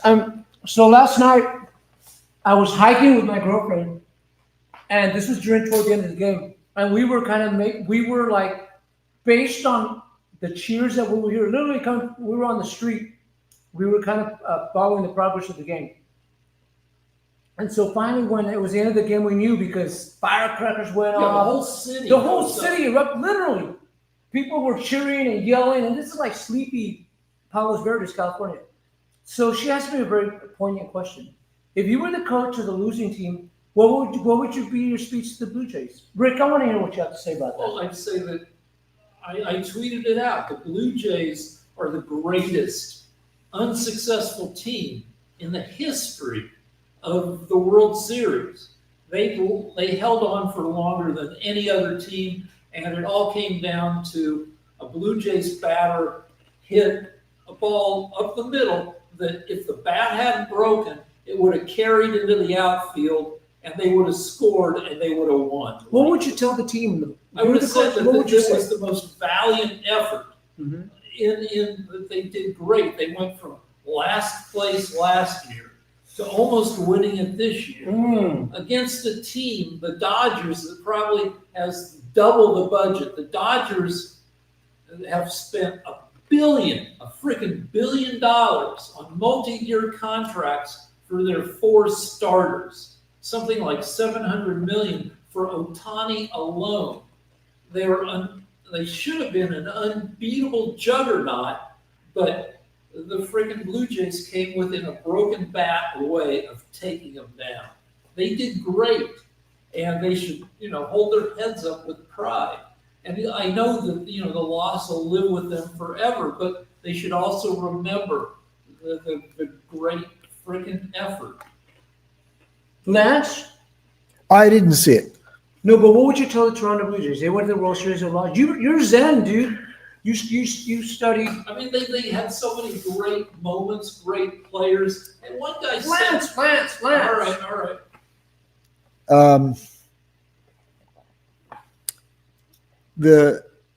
One of the things I've found is that in the end, the only thing that matters is whether you did your best. In my own field of art, I haven't succeeded in the sense that I don't make very much money. I haven't had any big shows. I'm not famous. But one of my goals in life was to paint as well as Rembrandt. And every once in a while, after decades of practice, there are things I do that I think, not everything, but just some little things I do as well as Rembrandt. And sometimes that's all you get. All you get is to know that you've done your best, you've reached your potential, and in my field, you get nothing for that. You don't get anything. You get to live with the knowledge that you accomplished your goal. In the field of sports, they know they did their best, and they're all millionaires. So in life, it's a cliche, but it's very true. The results really don't matter as much as did you do the process with grace. There's Freddie Freeman, who is famous for having 2 walk-off homers in the World Series. What's a walk-off homer? That's where the game is tied or you're behind, and you hit a home run, and that wins the game for you. Oh, okay. At that point, when the homer, goes over the wall, that's it. You've done. You've won the game with 1 stroke of the bat. But Freddie Freeman's dad, when interviewed, said, "I just wanted him to have friends. I urged him to play baseball as a kid, so he could ride on the bus with his teammates, and he'd have friends." And it's awesome and touching to think that that it all came from a dad who just. It's not my turn yet, but I had a question for you. Wasn't there a pitcher? It might have been for Toronto, but it might have been for the Dodgers, who literally had been playing apple ball, which is less than even it's Yeah, the lowest of the minor leagues, but he pitched in the World Series. that's such greatness. A pitcher a winning pitcher, I believe, for the Toronto Blue Jays. Started off in like single A ball, which is like the lowest level of professional baseball. You probably get paid, I don't know, $300, $250 a week. And he moved up 5 levels. Level A, double A, triple A, whatever the next one is, and then to the pros, and he'd only started 3 games in the regular season before they started him in the World Series where he kicked ass. That's such a, I mean, they should make a movie about that freaking guy. Yeah, he's playing hick ball for, where they can't even afford to go to friggin' Jack in the Box after a game. Yeah. All right, so moving on, I believe. Yeah. Moving on. So so my wife and I live off of Laurel Canyon, and we love it because Laurel Canyon has a history of like some of the greatest bands and some of the greatest music of the 70s lived there, was written there. And Houdini too lived in Laurel Canyon. We drive it. Cassidy, you live in every LA Canyon has its own people, its own story. You live in Topanga Canyon. I live in Topanga Canyon, which is a really, really cute, amazing neighborhood, actually. And like the culture of Topanga Canyon, I think is so rare and unique, especially to find in Los Angeles. You guys want me to tell you about it? Yeah. What is in terms of professions? What are the like? Are they artists, musicians? What makes up Topanga Canyon? Yeah, so it's like a very diverse. It's a little bit of everything, but it's like really, really. I think it draws a lot of artists in there and people in creative fields and kind of more eccentric spiritualists and. But there is all sorts of people up there if you really like. I think a lot of people like to because you can buy land and you're in nature and there's a lot more fresh air. But also I think a lot of people like to raise their children up there. It's a very safe neighborhood actually. Like there's tons of WhatsApp groups and Telegram groups that are all for Topanga locals. There's a Facebook group and everyone's very like community oriented and it's just very safe. Like people are always notifying like, hey, there was an interesting person in the neighborhood or like you can post in these groups like, hey, does anyone have like a piano I can borrow? Like it's very community minded. Is the architecture, a lot of it homemade? People built their own houses? Yeah, it's like a lot of homemade like houses and artists and architects like who have designed the houses. So they do have like open house walks and art walks too. And there's a lot of people who have their houses up there that are really incredible artists in general that you can go and check out their work at certain points. So the average home in LA sells for about $1,000 a square foot, which is a problem. It contributes to our homeless problem because a lot of people are priced out of housing. So in Topanga, people figured out ways to make their homes for less than $1 million a house. Yeah, that's the thing. It's like it's totally the same inflation problem in all of Los Angeles. Which it actually, when I moved up there 2 years ago, there was a little bit of rent control, like the private owners were charging more affordable rent. But now, since the fires, especially, it feels like things have kind of skyrocketed in general. And yeah, property tax is expensive, buying a house is expensive. So it's kind of just, it's like matched at the market. One thing that's really crazy though, that made me a real diehard Topanga fan is when the fires were happening, the community itself band together, and all the community got together and at different times created shifts to get food for the firefighters and water and resources for people who were helping the firefighters. And it was actually the community that saved Topanga because they were going to let it burn down, just because it didn't have as much people as the other places. And the Topanga community got together and got news coverage from the New York Times, and which got the state of California to hire more fire trucks from different states and whatnot, which saved Topanga.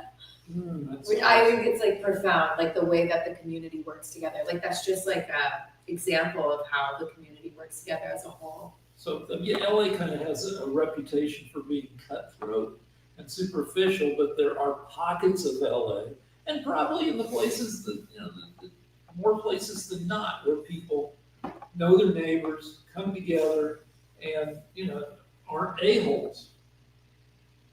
Yeah, I've lived off and on in and out of the city for the last 10 years, and that's the only area where, like, your neighbors, like, just people that you meet at the coffee shop are like, come over for dinner tonight and hang with the family, or you'll meet someone and they're like, oh, we're having a little neighborhood party, and it's very community oriented, where I've lived in other pockets and it feels very like individual, like you're kind of focused on your thing, and then, you know, if you meet the neighbors, great, but like you're kind of, everyone's kind of in their own zone.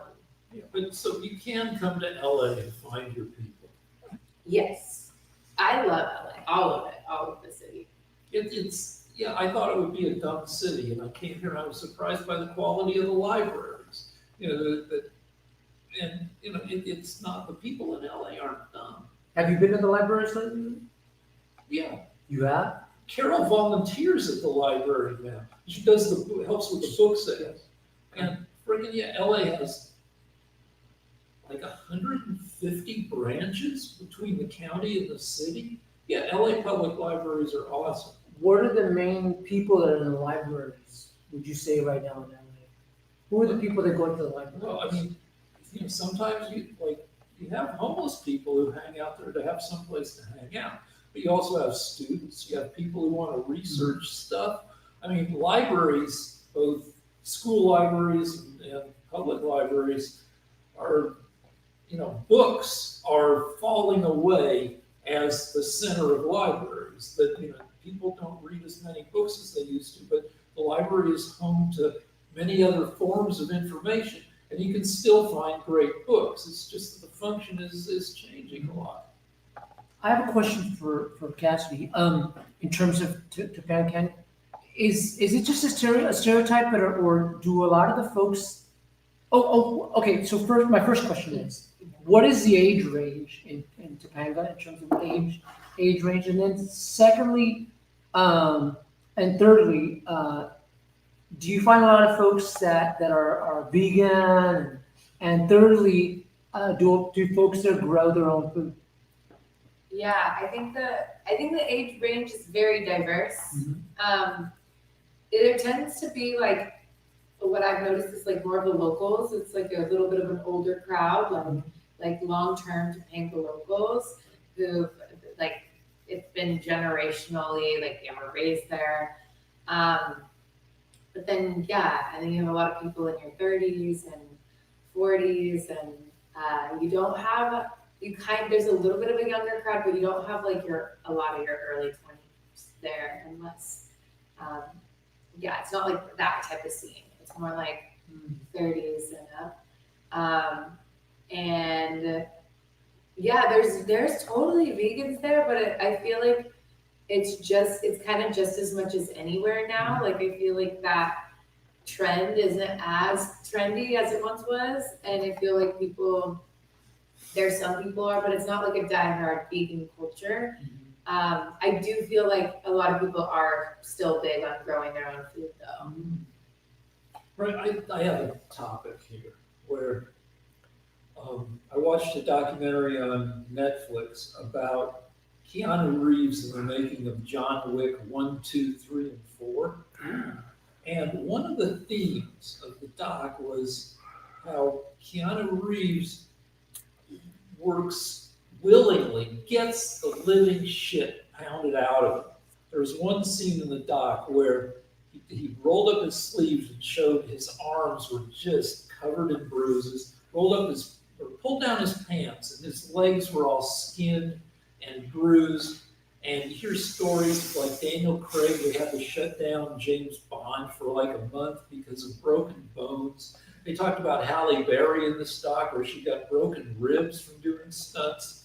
The John Wick movies were directed by a pair of directors who started off as second unit stunt directors, who were just maniacs, who stuntmen, who trained doing every freaking martial art for decades until they moved into the movies, and then they advanced the martial arts on screen immensely at the expense of people getting the crap kicked out of them.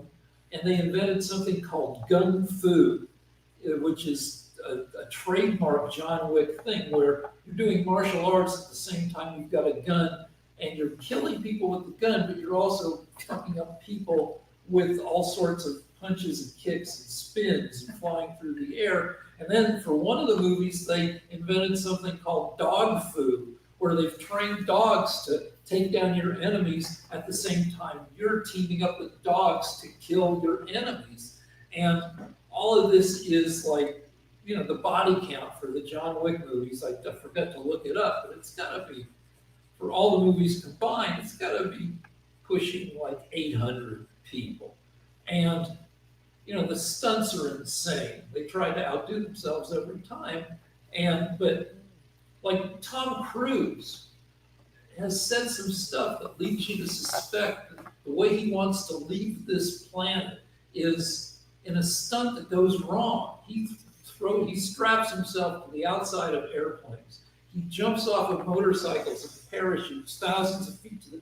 He did that stunt from the latest Mission Impossible, where he rides a motorcycle off a ramp, and over a 2,000-foot fall, he's got a parachute.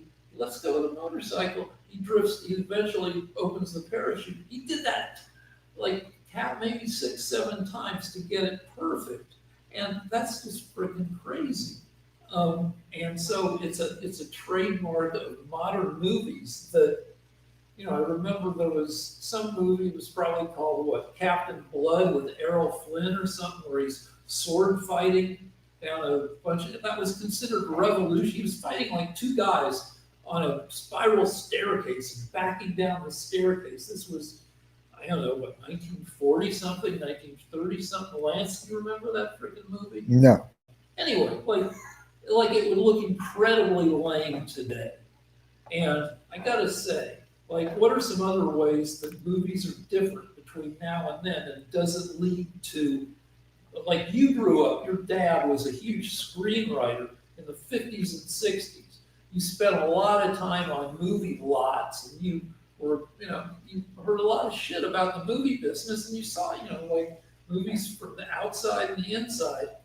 Are movies from then better than now, or vice versa, or what was different? Movies from then are better than now. Now, movies are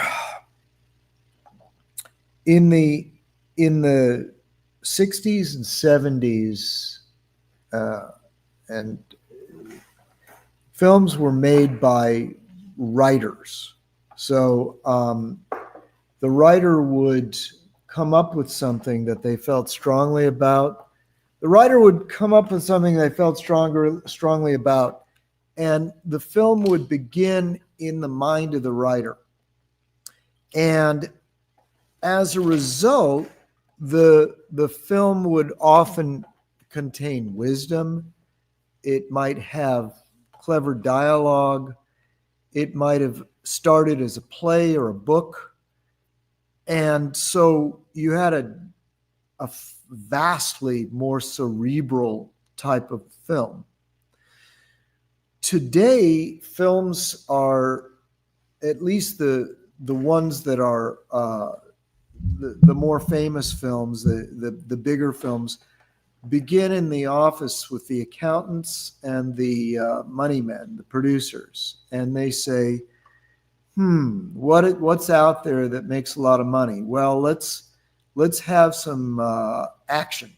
We'll have an action star, and we'll have we'll have a guy on a motorcycle go out in the air and then parachute off the motorcycle, and that'll make us a lot of money. And then they say, all right, well, we'll need to hire somebody, but it has to be someone from a minority, from a press community. So it'll have to be LGBTQ or a person of color or a woman. And we'll make the star a woman because we know that, it's that'll appeal to a certain element of society. And so the whole process has nothing to do with anybody passionate about anything. So I haven't seen films for years because all that happens is you go in and you watch, like, for example, I was forced to see a Marvel Avengers type film, and all I remember is lots of colors and explosions and people running around and hitting each other. I don't remember any particular plot or lines of dialogue or any point they were trying to make. And that's because, as I say, the films are the money men, the producers, the accountants should not be deciding on what the movies are going to be. The movie should always originate in the mind of a writer. All right, so I've got an alternative point of view, and I am a writer. Of course, the only movie I've written that's been produced was a porno, but I've written a lot of TV. But nowadays, a lot of times, a movie begins in a comic book, and the writer comes on and adapts the characters and often the plot from the comic book, but somebody says, or it's in everybody's mind, we're spending $200 million to make the movie. We're spending another $100 million on PR for them, on advertising. So the movie better not suck. It needs to make $500 million at least to recoup our costs.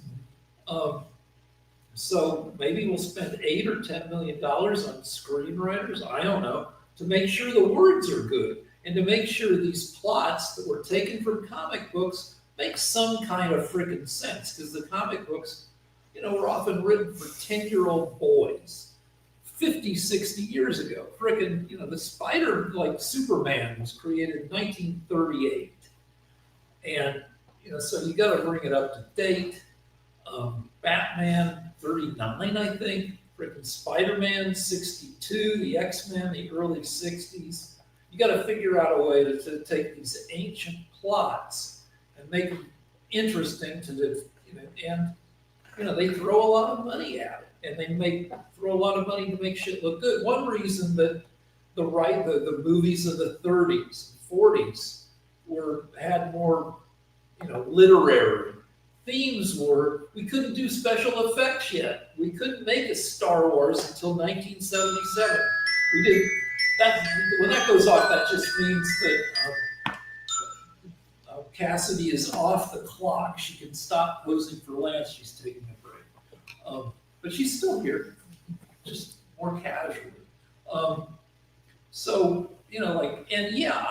Marvel movies, if you're going to spend $300 million, you're going to make an entertainment that lasts 2.5 hours. I usually fall asleep about an hour and a half in for about 10 minutes, and I wake up, and it's fine. But the DC movies, the ones done by James Gunn, who's now in charge of the whole DC universe, I love his movies. He did there were 2 Suicide Squad movies. He did the one that didn't suck. He just did the new Superman movie, which was, I liked it a lot. There were aspects of it that I hate the multiverse as a plot point, but I liked the dog. I always liked Superman and Lois Lane, and they modernized that. And then he's also done Peacemaker, which is a spin-off of Suicide Squad, where Superman, Batman, Wonder Woman are the A superheroes of the DC universe. They're allowed to fight the biggest enemies. They have the biggest adventures. But Peacemaker is about all the shitty D-level superheroes in the DC universe. And and they all have like crap lives, and they go on crap missions, and they all have terrible personalities, and they do fucked up stuff, and like they're involved in a lot of perversity of like John Cena plays Peacemaker, and he's auditioning to join a C-level superhero squad, and they turn him down. And the next scene shows him doing just a lot of lines of, I assume, coke. He's all sad at home. He's getting all drugged up. And around him are 20 lowlifes all naked and having sex with each other. And it's so perverse and ridiculous that, it's pretty enjoyable. Well, I think you've made my point, Rick. The best films don't require special effects. They should not, and they will not. The films that Rick is describing, other than this memorable scene from the John Cena movie, none of these plots will mean anything to people. None of these lines of dialogue will be remembered. I think we may as well be specific. I would say there are 4 or 5 great films I could mention right now. Fargo, the Coen Brothers film. There was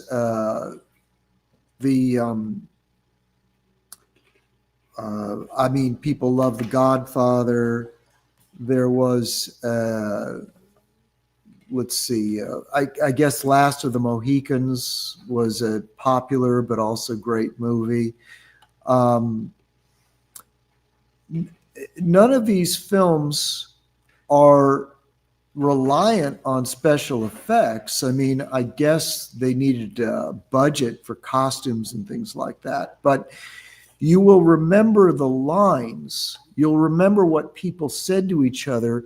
You'll remember the good and bad that they did to one another, and it will affect your life because you'll compare your own actions to the actions of the people in the film, and you'll wonder what you might have done and how things could have been done differently. So a film does not need, and is in many ways ruined by special effects, because what a film should be is something that gets you to think about your own life. And that's why people are constantly quoting from Oh Brother, Where Art Thou? Or 5 Easy Pieces, or a Russian film called Come and See. For those of you that don't know about it, the greatest war movie ever made, and this is what American directors like Tarantino believe, was a film called Come and See. And somebody said something brilliant about it. In this film about war, and there's tremendous amounts of bloodletting and violence, it's not about a hero, and it's not an adventure film. So it depicts war without either of those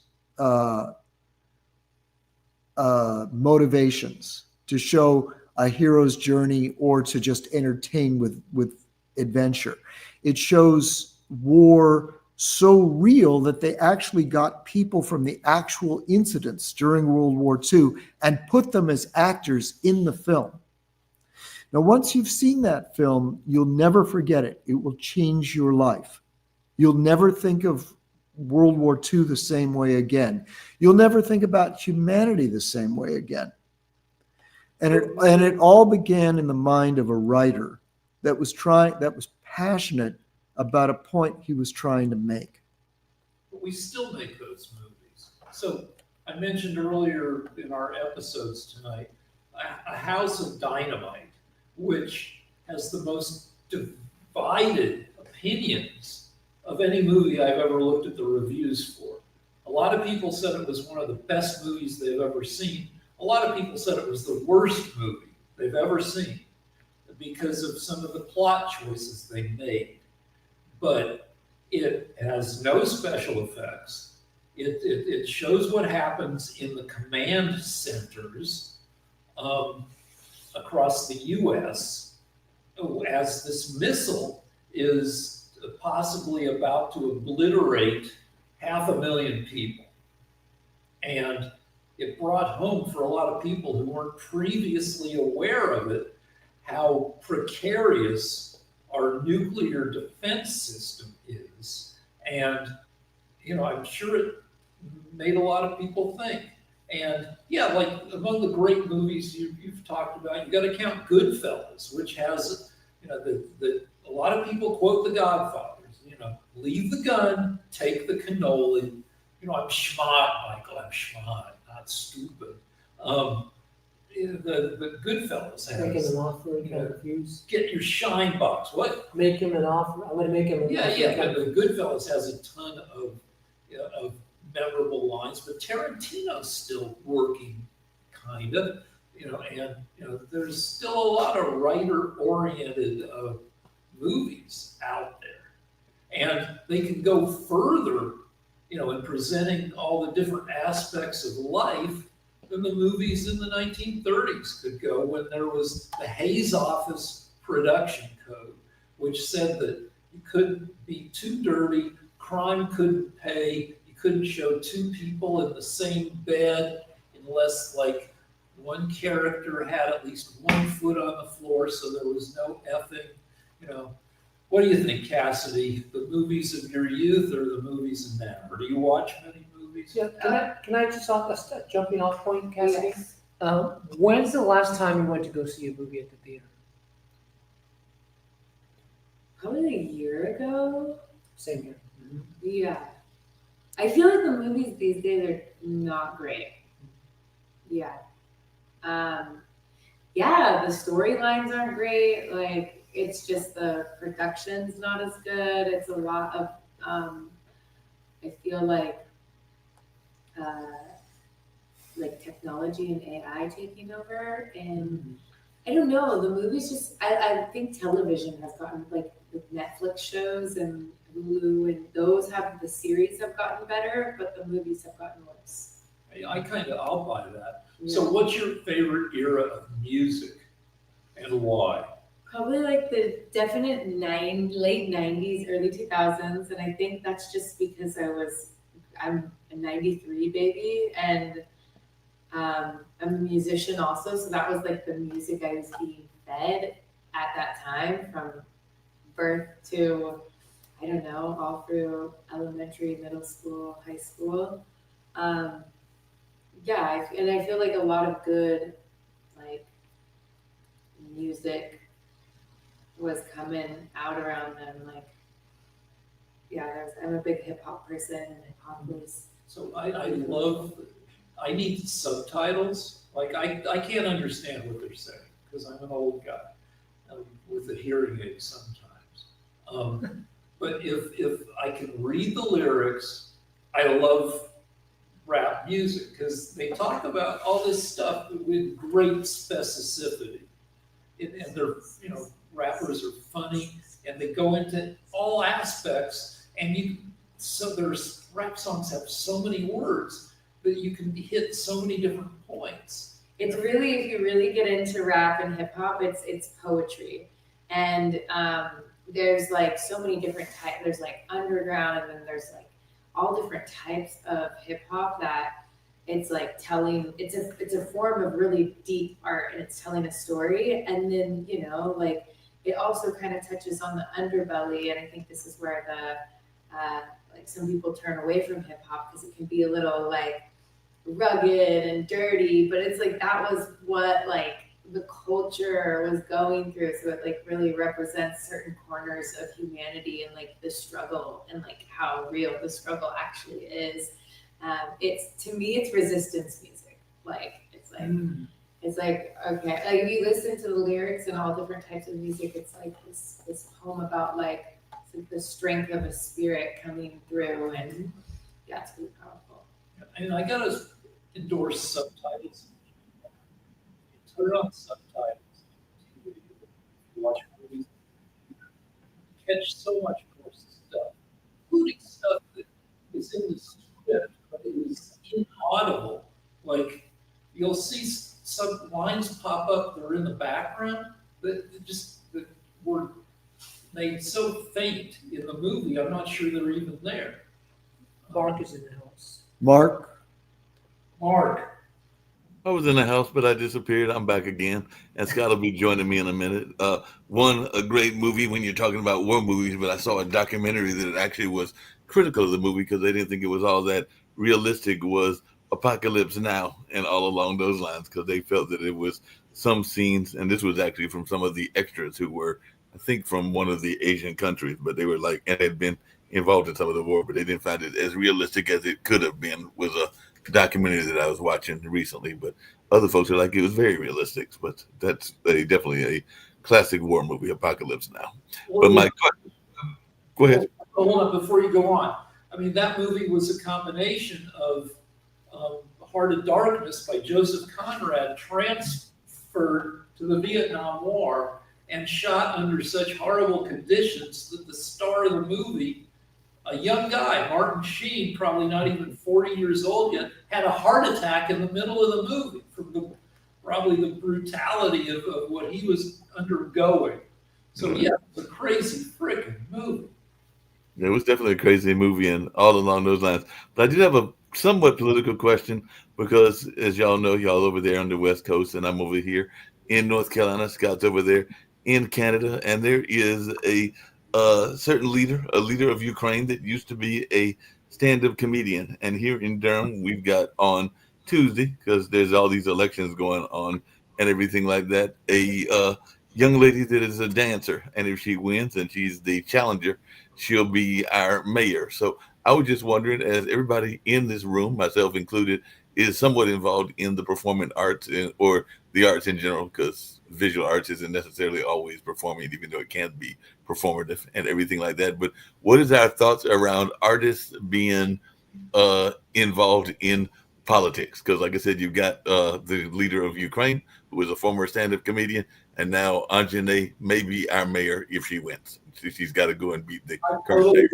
I think any person with a late night show, I'm talking Seth Meyers, Jimmy Kimmel, I don't know about Fallon, but Stephen Colbert would be a better president than the current guy. The current guy spent his life running a 4-person corporation. You know, but I know because Kimmel said the number that it takes 264 people to make that show. And he has to stay abreast of current events. He has to understand business to run, 200 people to do the Colbert show. Colbert has been involved in politics for 20 years. He played, before he had his own late night show, he had the Colbert Report, where he played a right-wing demagogic pundit. And so he had to know politics backwards and forwards. All those people have to understand politics. They have to understand economics. And Zelensky, before he became president of Ukraine, played the president of Ukraine in a TV comedy show. And he's like doing it. He's like, well, this seems like something I might want to take on. But in the U.S., it's such a pain in the ass to get elected and to stay elected, to deal with the current morass. But a lot of good people, like Mark Cuban, knows a lot of shit. would never run for office, I don't think. Because why would he give up the life of a billionaire sports owner and entrepreneur to go through the shit you have to do to be a senator? Yeah, if it wasn't Jerry Springer, wasn't he a mayor in Ohio He was all along? of either Cleveland or Cincinnati. It was one of those two. I think it was Cincinnati, but it was one of those that he was the mayor of. Cassidy, what's your thoughts on this? Would you ever think about running? You're an anarchist, so maybe not, but would you ever think about running for politics as a musician? I'm not and going to a qualify politician? themselves than they ever did. Like artists in politics. I feel like if you're an artist, you have to be educated in politics, at least to a little extent, because that's like the work of an artist. That's my opinion on that.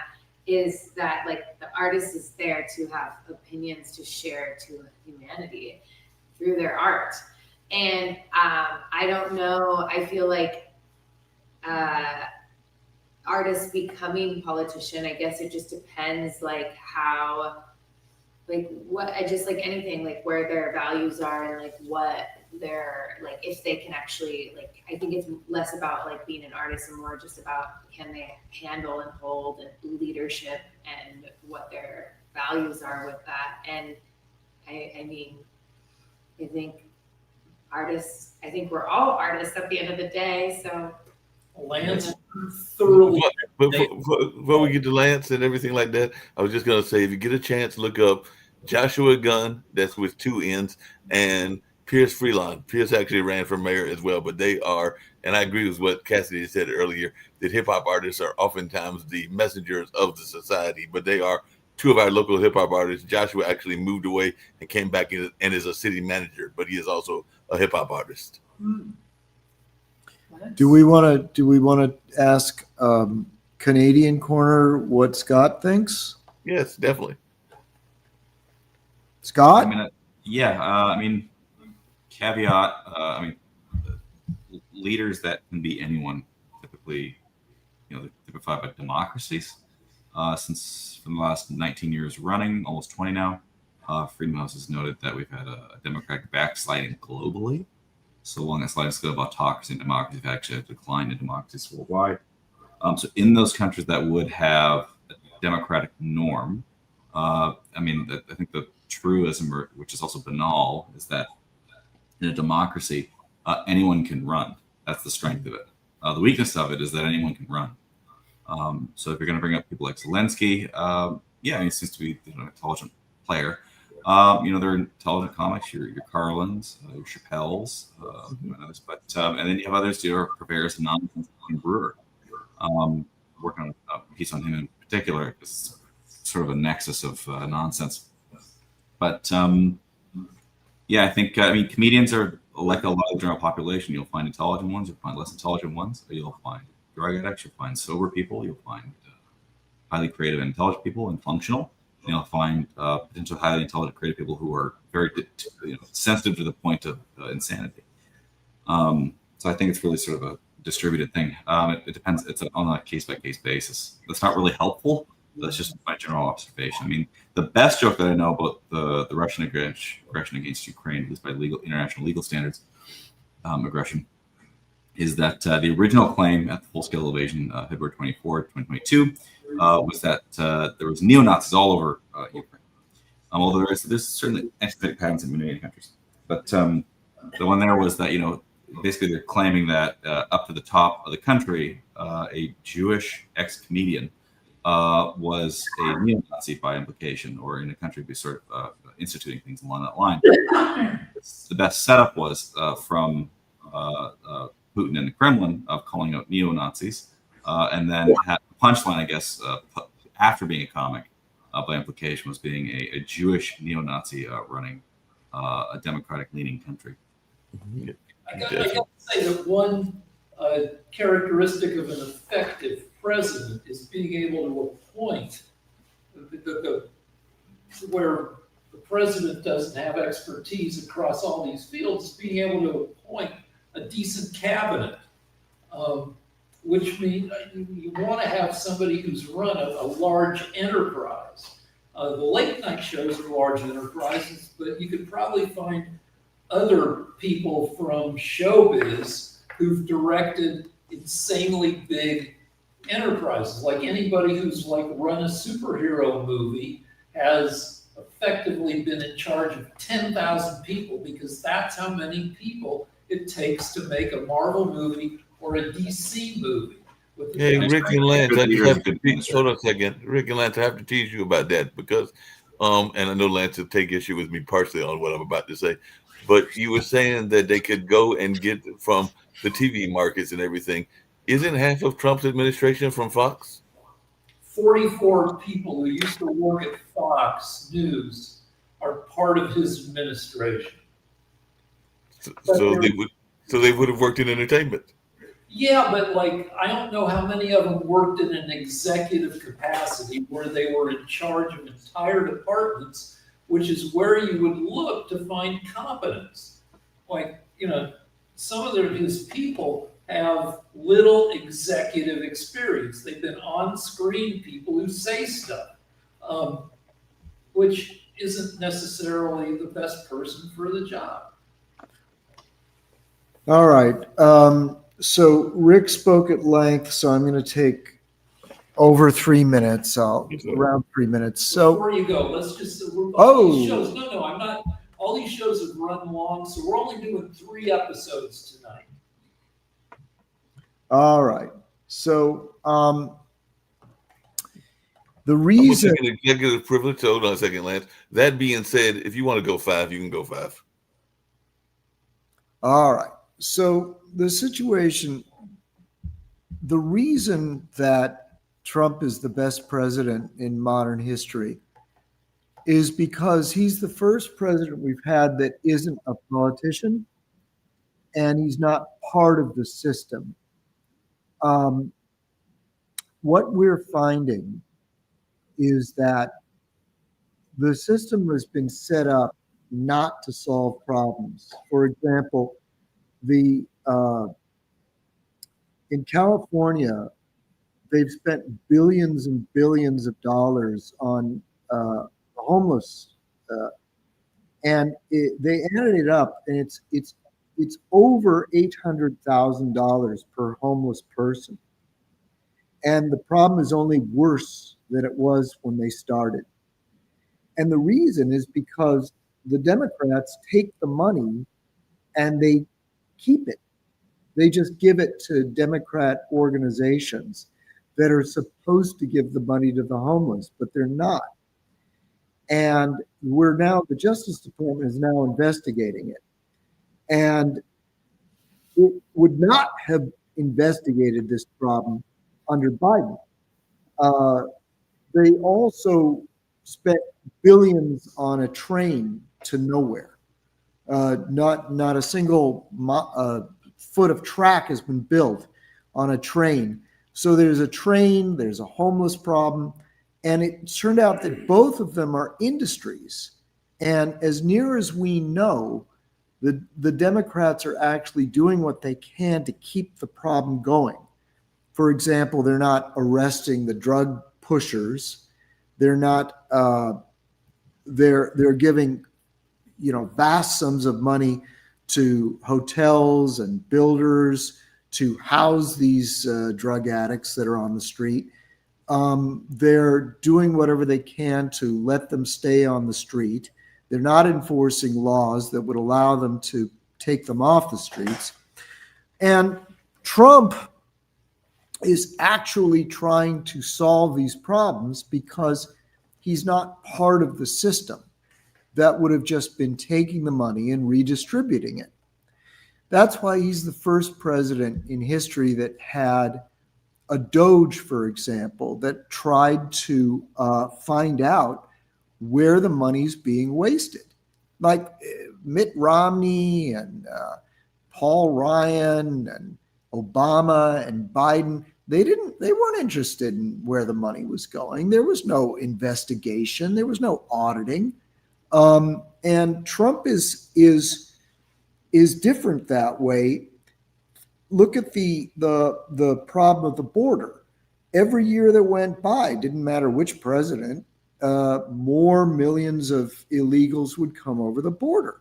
And Trump ran on a platform that he was going to clean up corruption, he was going to close the border, and he did. And in fact, crimes dropped 80% in Washington, D.C., and the border is shut so tight that months have gone by where 0 people have crossed the border with Mexico. Trump found out that possibly 100,000 people are being killed by drugs, fentanyl. And so he's bombing the boats coming up from Venezuela. He's making deals with the communist Chinese to pressure them to stop sending drugs into our country. Biden didn't do anything. Obama didn't do anything. You know, if the cartels wanted to bring drugs into America and kill tens of thousands of young Americans, that was of no interest to them. So my point is that the reason Trump is better is that he actually thought, I need to save my country. And so I'm going to run for president. And when I become president, I'm going to solve the problems that the country has. Even in the Middle East, he's made more progress towards peace than any American leader. The only other leader that actually brought any peace to the Middle East was Jimmy Carter. But the reason was because both the Egyptians and the Israelis wanted to make a deal. There was no pressure. That was the plan all along, according to Sadat, was that he wanted to make peace. And Carter was simply the supervisor of it. So Trump is actually attempting to solve the problems that the country has. And the reason is because he's not part of the system. He just wants to do the right thing. So, my turn to respond. There's a lot of bullshit in what you said. Oh, wait a minute. I just wanted to say, Rick's a dirty liar. Yeah, so one president reduced the size of the federal government by 40% over 2 or 3 years. And that was Bill Clinton, who was the last president to balance the budget. And he did it in a less slapdash way than Doge, which only saved America, Musk claimed he'd be able to save trillions. He ended up being able to save less than 100 billion, and even that is questionable. Less than 3% of our drugs come from Venezuela. The more than 90% of our drugs come through southern ports of entry from Mexico using supplies shipped to Mexico from Canada, the precursor drugs from which they make fentanyl. So Venezuela is not the source of most of our drugs. Now, with immigration, Trump has shut down the border. I think that might be his greatest strength. But he's pretty freaking racist in the rest of his immigration policy. He's not deporting a ton of bad hombres. More than half of the people picked up from ICE, their only criminal offense, and it's a misdemeanor under U.S. law, is being in the country illegally. So, and most recently, he reduced the cap on refugees from war-torn countries from 125,000 people a year.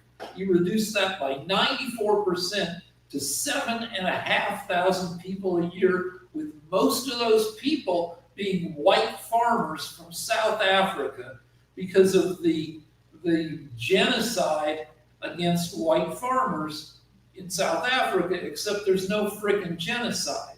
South Africa is a very murdery country overall. In 2022, more than 27,000 South Africans were murdered, most of them black, because most of South Africa is black.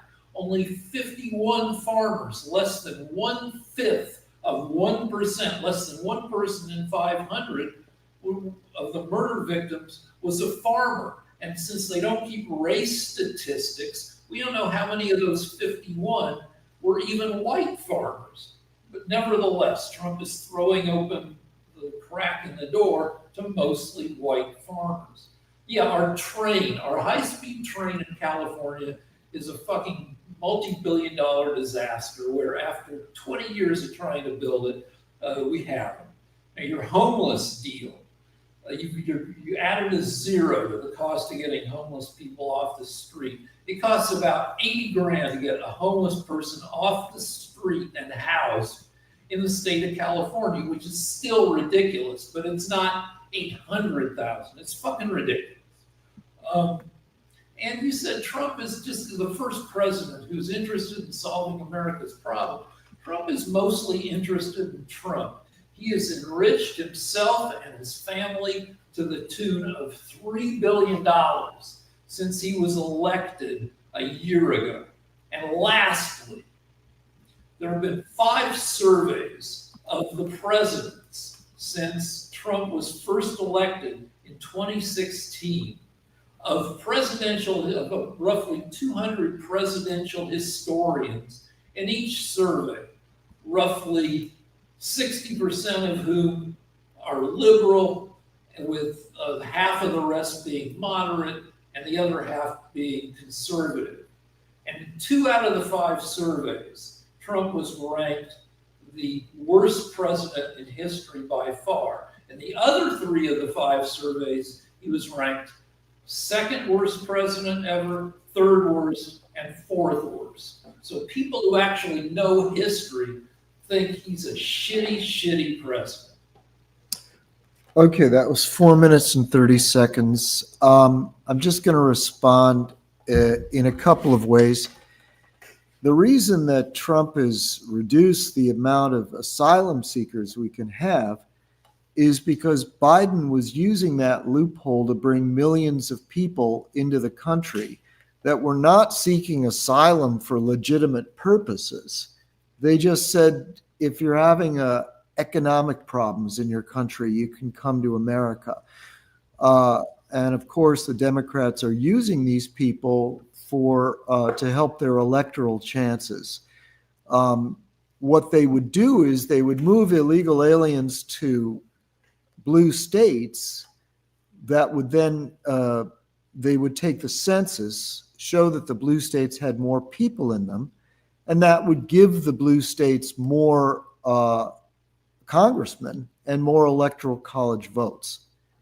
So now, as far as the white farmers go, yeah, Trump is bringing white South Africans to the U.S. because the highest number of rapes in the world are taking place in South Africa.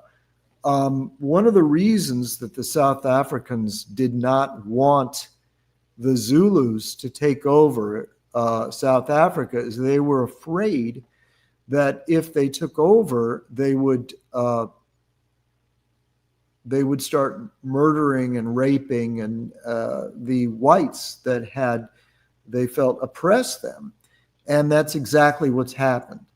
So the white South Africans have been raped, they've been murdered, their land has been confiscated, but according to a new law that white people can have their land taken by the Bantu tribesmen that live there now. The whites in South Africa moved into South Africa in the 1600s before the Zulus moved in, the black tribesmen. So what's happened is one of the most egregious genocides on earth, and Trump is trying to bring those people to America because they're going to be raped or murdered. Now, the other people that Trump is trying to protect are Christians in Nigeria, because it turns out that the Islamic Islamics, Muslims in Nigeria, decided that they were going to kill 50,000 Nigerians. Now, the murder of these Nigerians did start, during the Obama and the Biden administration, probably a little during Bush, and they didn't give a shit. But Trump, who Rick hates, has just warned the Nigerian government that if they don't protect the Christians, he's going to exact punishment on their country. And God knows they deserve it. As far as the Rick's impressive statistics that only 3% of our drugs are coming from Venezuela, I don't care, because that represents thousands of dead Americans. And Trump sealed the border shut with Mexico, where a lot of our drugs were coming from, saving thousands more Americans, which apparently Biden didn't care about. So he also made this absurd, no, I'm still talking. No, I get another minute. So keep your pie hole shut. I get another minute. I get another, no, I do. I'm getting another minute. Yep. No, I get another minute. I told you I would speak for another minute. Now we can't do the show if you can't stop interrupting me. Okay. So as far as, now I forgot what I was going to say.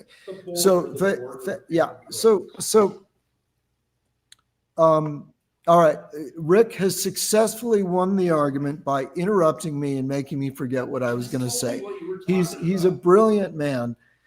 So go ahead and talk, Rick. All right. So the drugs aren't mule. Most of the drugs, the illicit drugs coming into the country, well, particularly fentanyl, because fentanyl is so compact.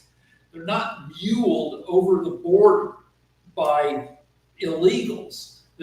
Most of the people caught bringing fentanyl into the country are caught coming through the ports of entry. That is, driving cars and trucks through the official entry points from Mexico into the U.S., because you can get 100,000 doses of fentanyl into a container this big, and you wrap it 50 times in plastic and you tape it somewhere in your car or truck. It's not a border control thing. It's a port of entry thing. And I don't know the statistics whether the supply of fentanyl coming into the U.S. has dropped significantly or not. No, it has. And we've had this argument before. Fentanyl can be brought over the border. There's no reason that the cartels sit back and say, hey, listen, we can't bring drugs over the border. Even though Biden opened the border with Mexico, the cartels were very careful not to bring any fentanyl over the border. Of course they were bringing it over the border. It was harder for them to be caught and measured. So we don't even know how much fentanyl was brought over the border that Trump closed. And I remember what I was going to say. It was very important. Rick has this weird argument. It's called an argument from authority. An argument from authority means I'm right because experts say I'm right.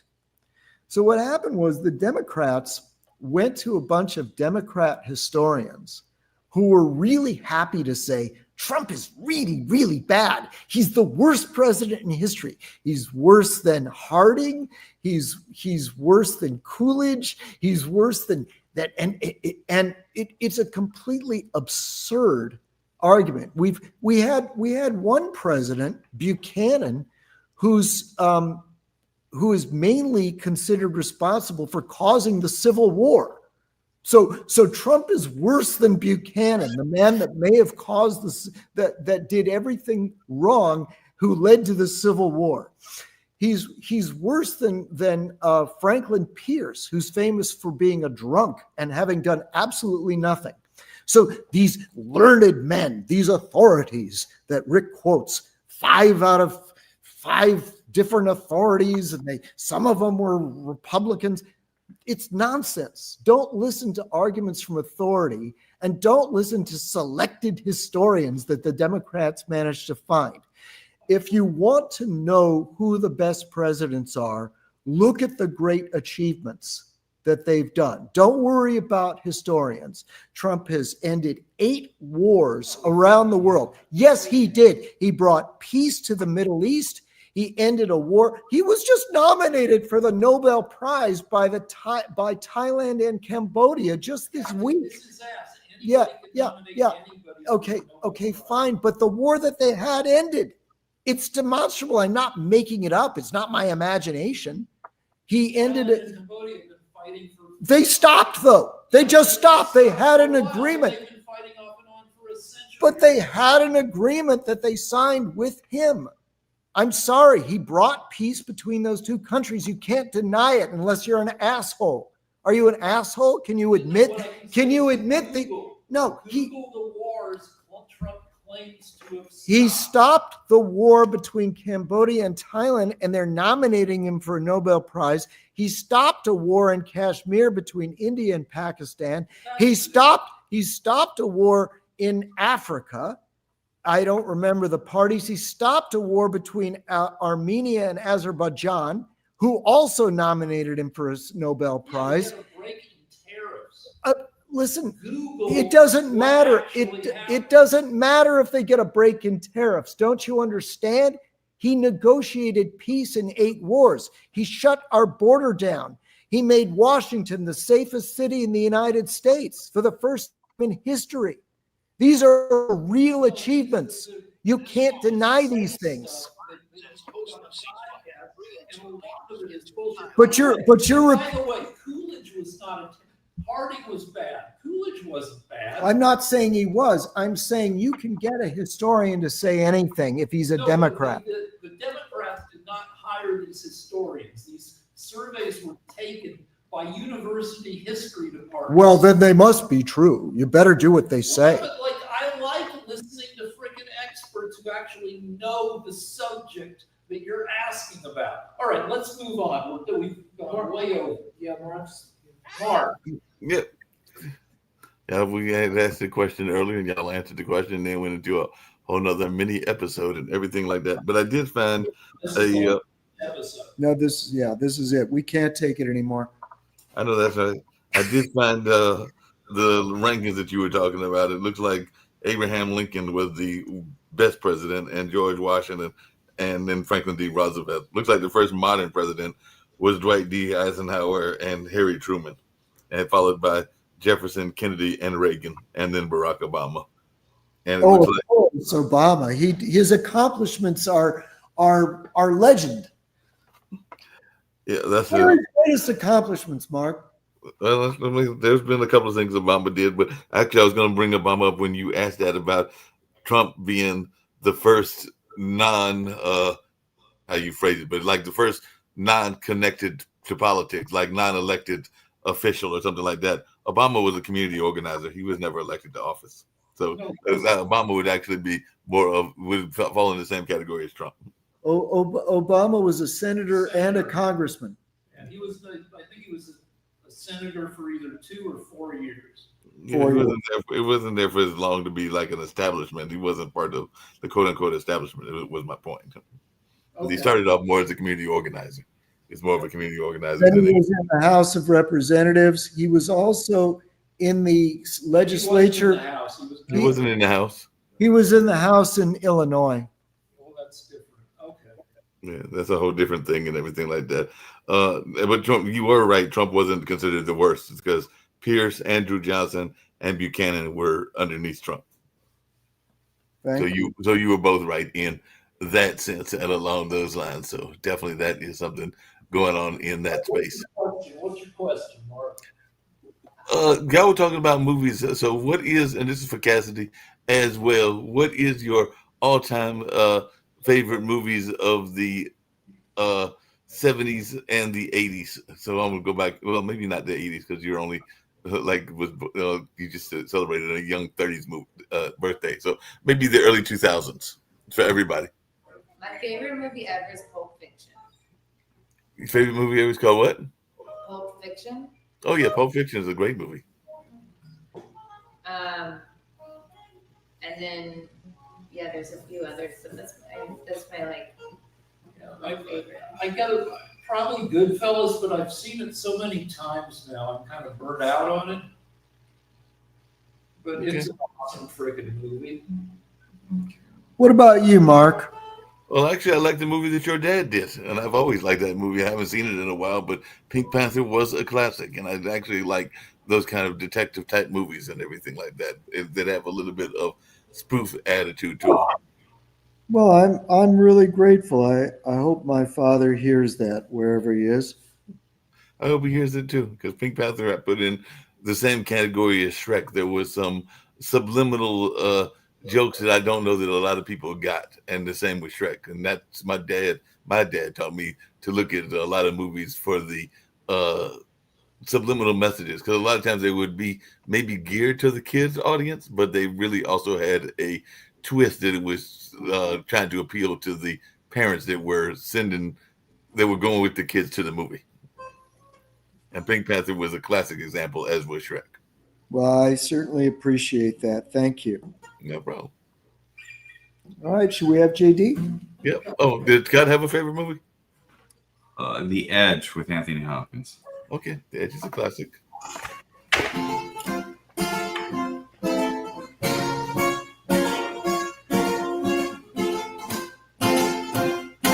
JD, favorite movie?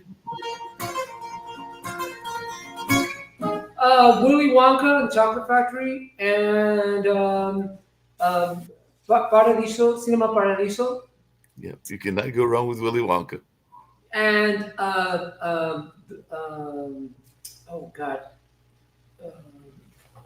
what is that movie with Dustin Hoffman? Where Which he's one? introduced. The Graduate. The Graduate. Okay.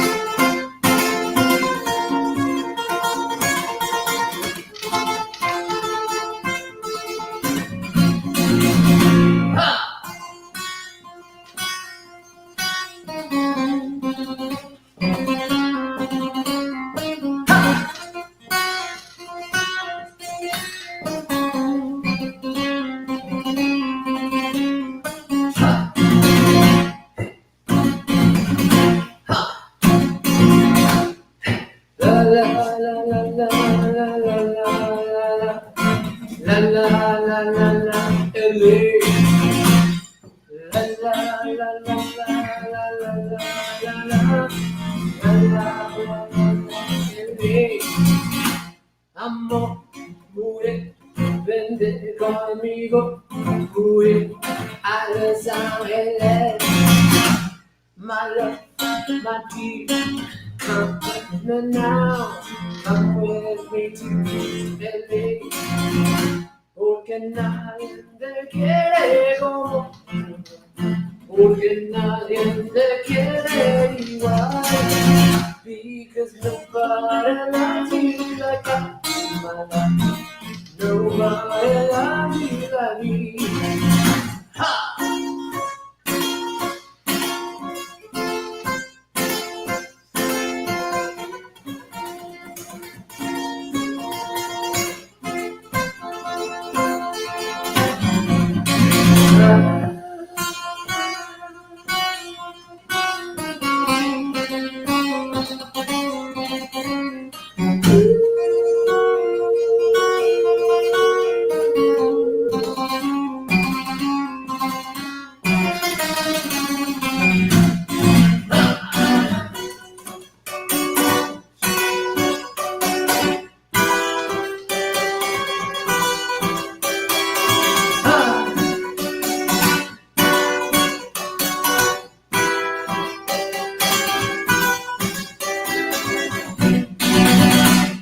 Bailando en Santa Fe, bailando en Santa Fe, bailando con un diablo, bailando con un ángel. Bailando en Santa Fe, bailando en Santa Fe, bailando con un brujo, enriquece mi sangre. ¡Ah!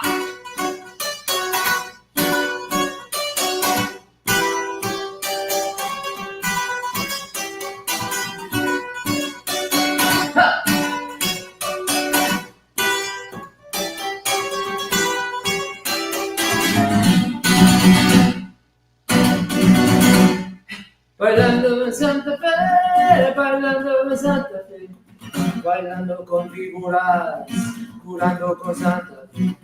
Bailando en Santa Fe, bailando en Santa Fe, bailando con un diablo, bailando con una vez. All right, Jingle Originals. All originals. Thank you so much for watching all 3 episodes, long and fast and furious, and very, very informative episodes, entertaining indeed. And stick around. Come next week. In 2 weeks is our next batch of episodes, right? 2 weeks from now. All right. Thank you, Cassidy, for being our guest Thanks. artist again. We didn't get to hear her sing this time around, but hopefully next time she'll bring a guitar. She's an amazing musician as well. And thank you, Rick, for allowing me to play my music and to be the director of this show. Surely. Thank you, Lance, for look at his artwork. Isn't that beautiful? Good, great work, Lance. And Mark, thank you, bro, for being the best producer ever. And Canadian Corner with Eric Jacobson, right? Yeah. Yeah, right on. Scott. Scott. I know Scott. Great Scott. Anyway, guys, Mark, any final parting words? No. No. All right. I guess it's time to go and get on us out of here and everything like that. But it was a fun and informative show, and we get ready to get on out of here. We got news in the morning. Me and Rick do. The rest of you will get some resting all along those lines. I'm still trying to figure out, and I was going to ask y'all that on the air, but we'll talk about it next week. If I'm being attacked by a bear, I'm not bringing a cell phone. But apparently there was a woman in Russia. That's what she did. She called her mom, and unfortunately she met her demise while she was calling her mom. But I don't know about you, but I'm not bringing a cell phone and calling anybody if there's a bear attacking me. Unless there's a bear app that you can just put the phone down and let it scream at the bear while you run away. Exactly. And then a bear walks into a bar and the bartender says, "So what's with the long pause?" What's going on with that long pause? Oh, and one last thing. We were talking about John Wick. JD knows Mexican judo. That's one you missed. Have you heard of Mexican judo? No. Judo no have a knife. Judo no have a gun. Yeah. Bam! Damn.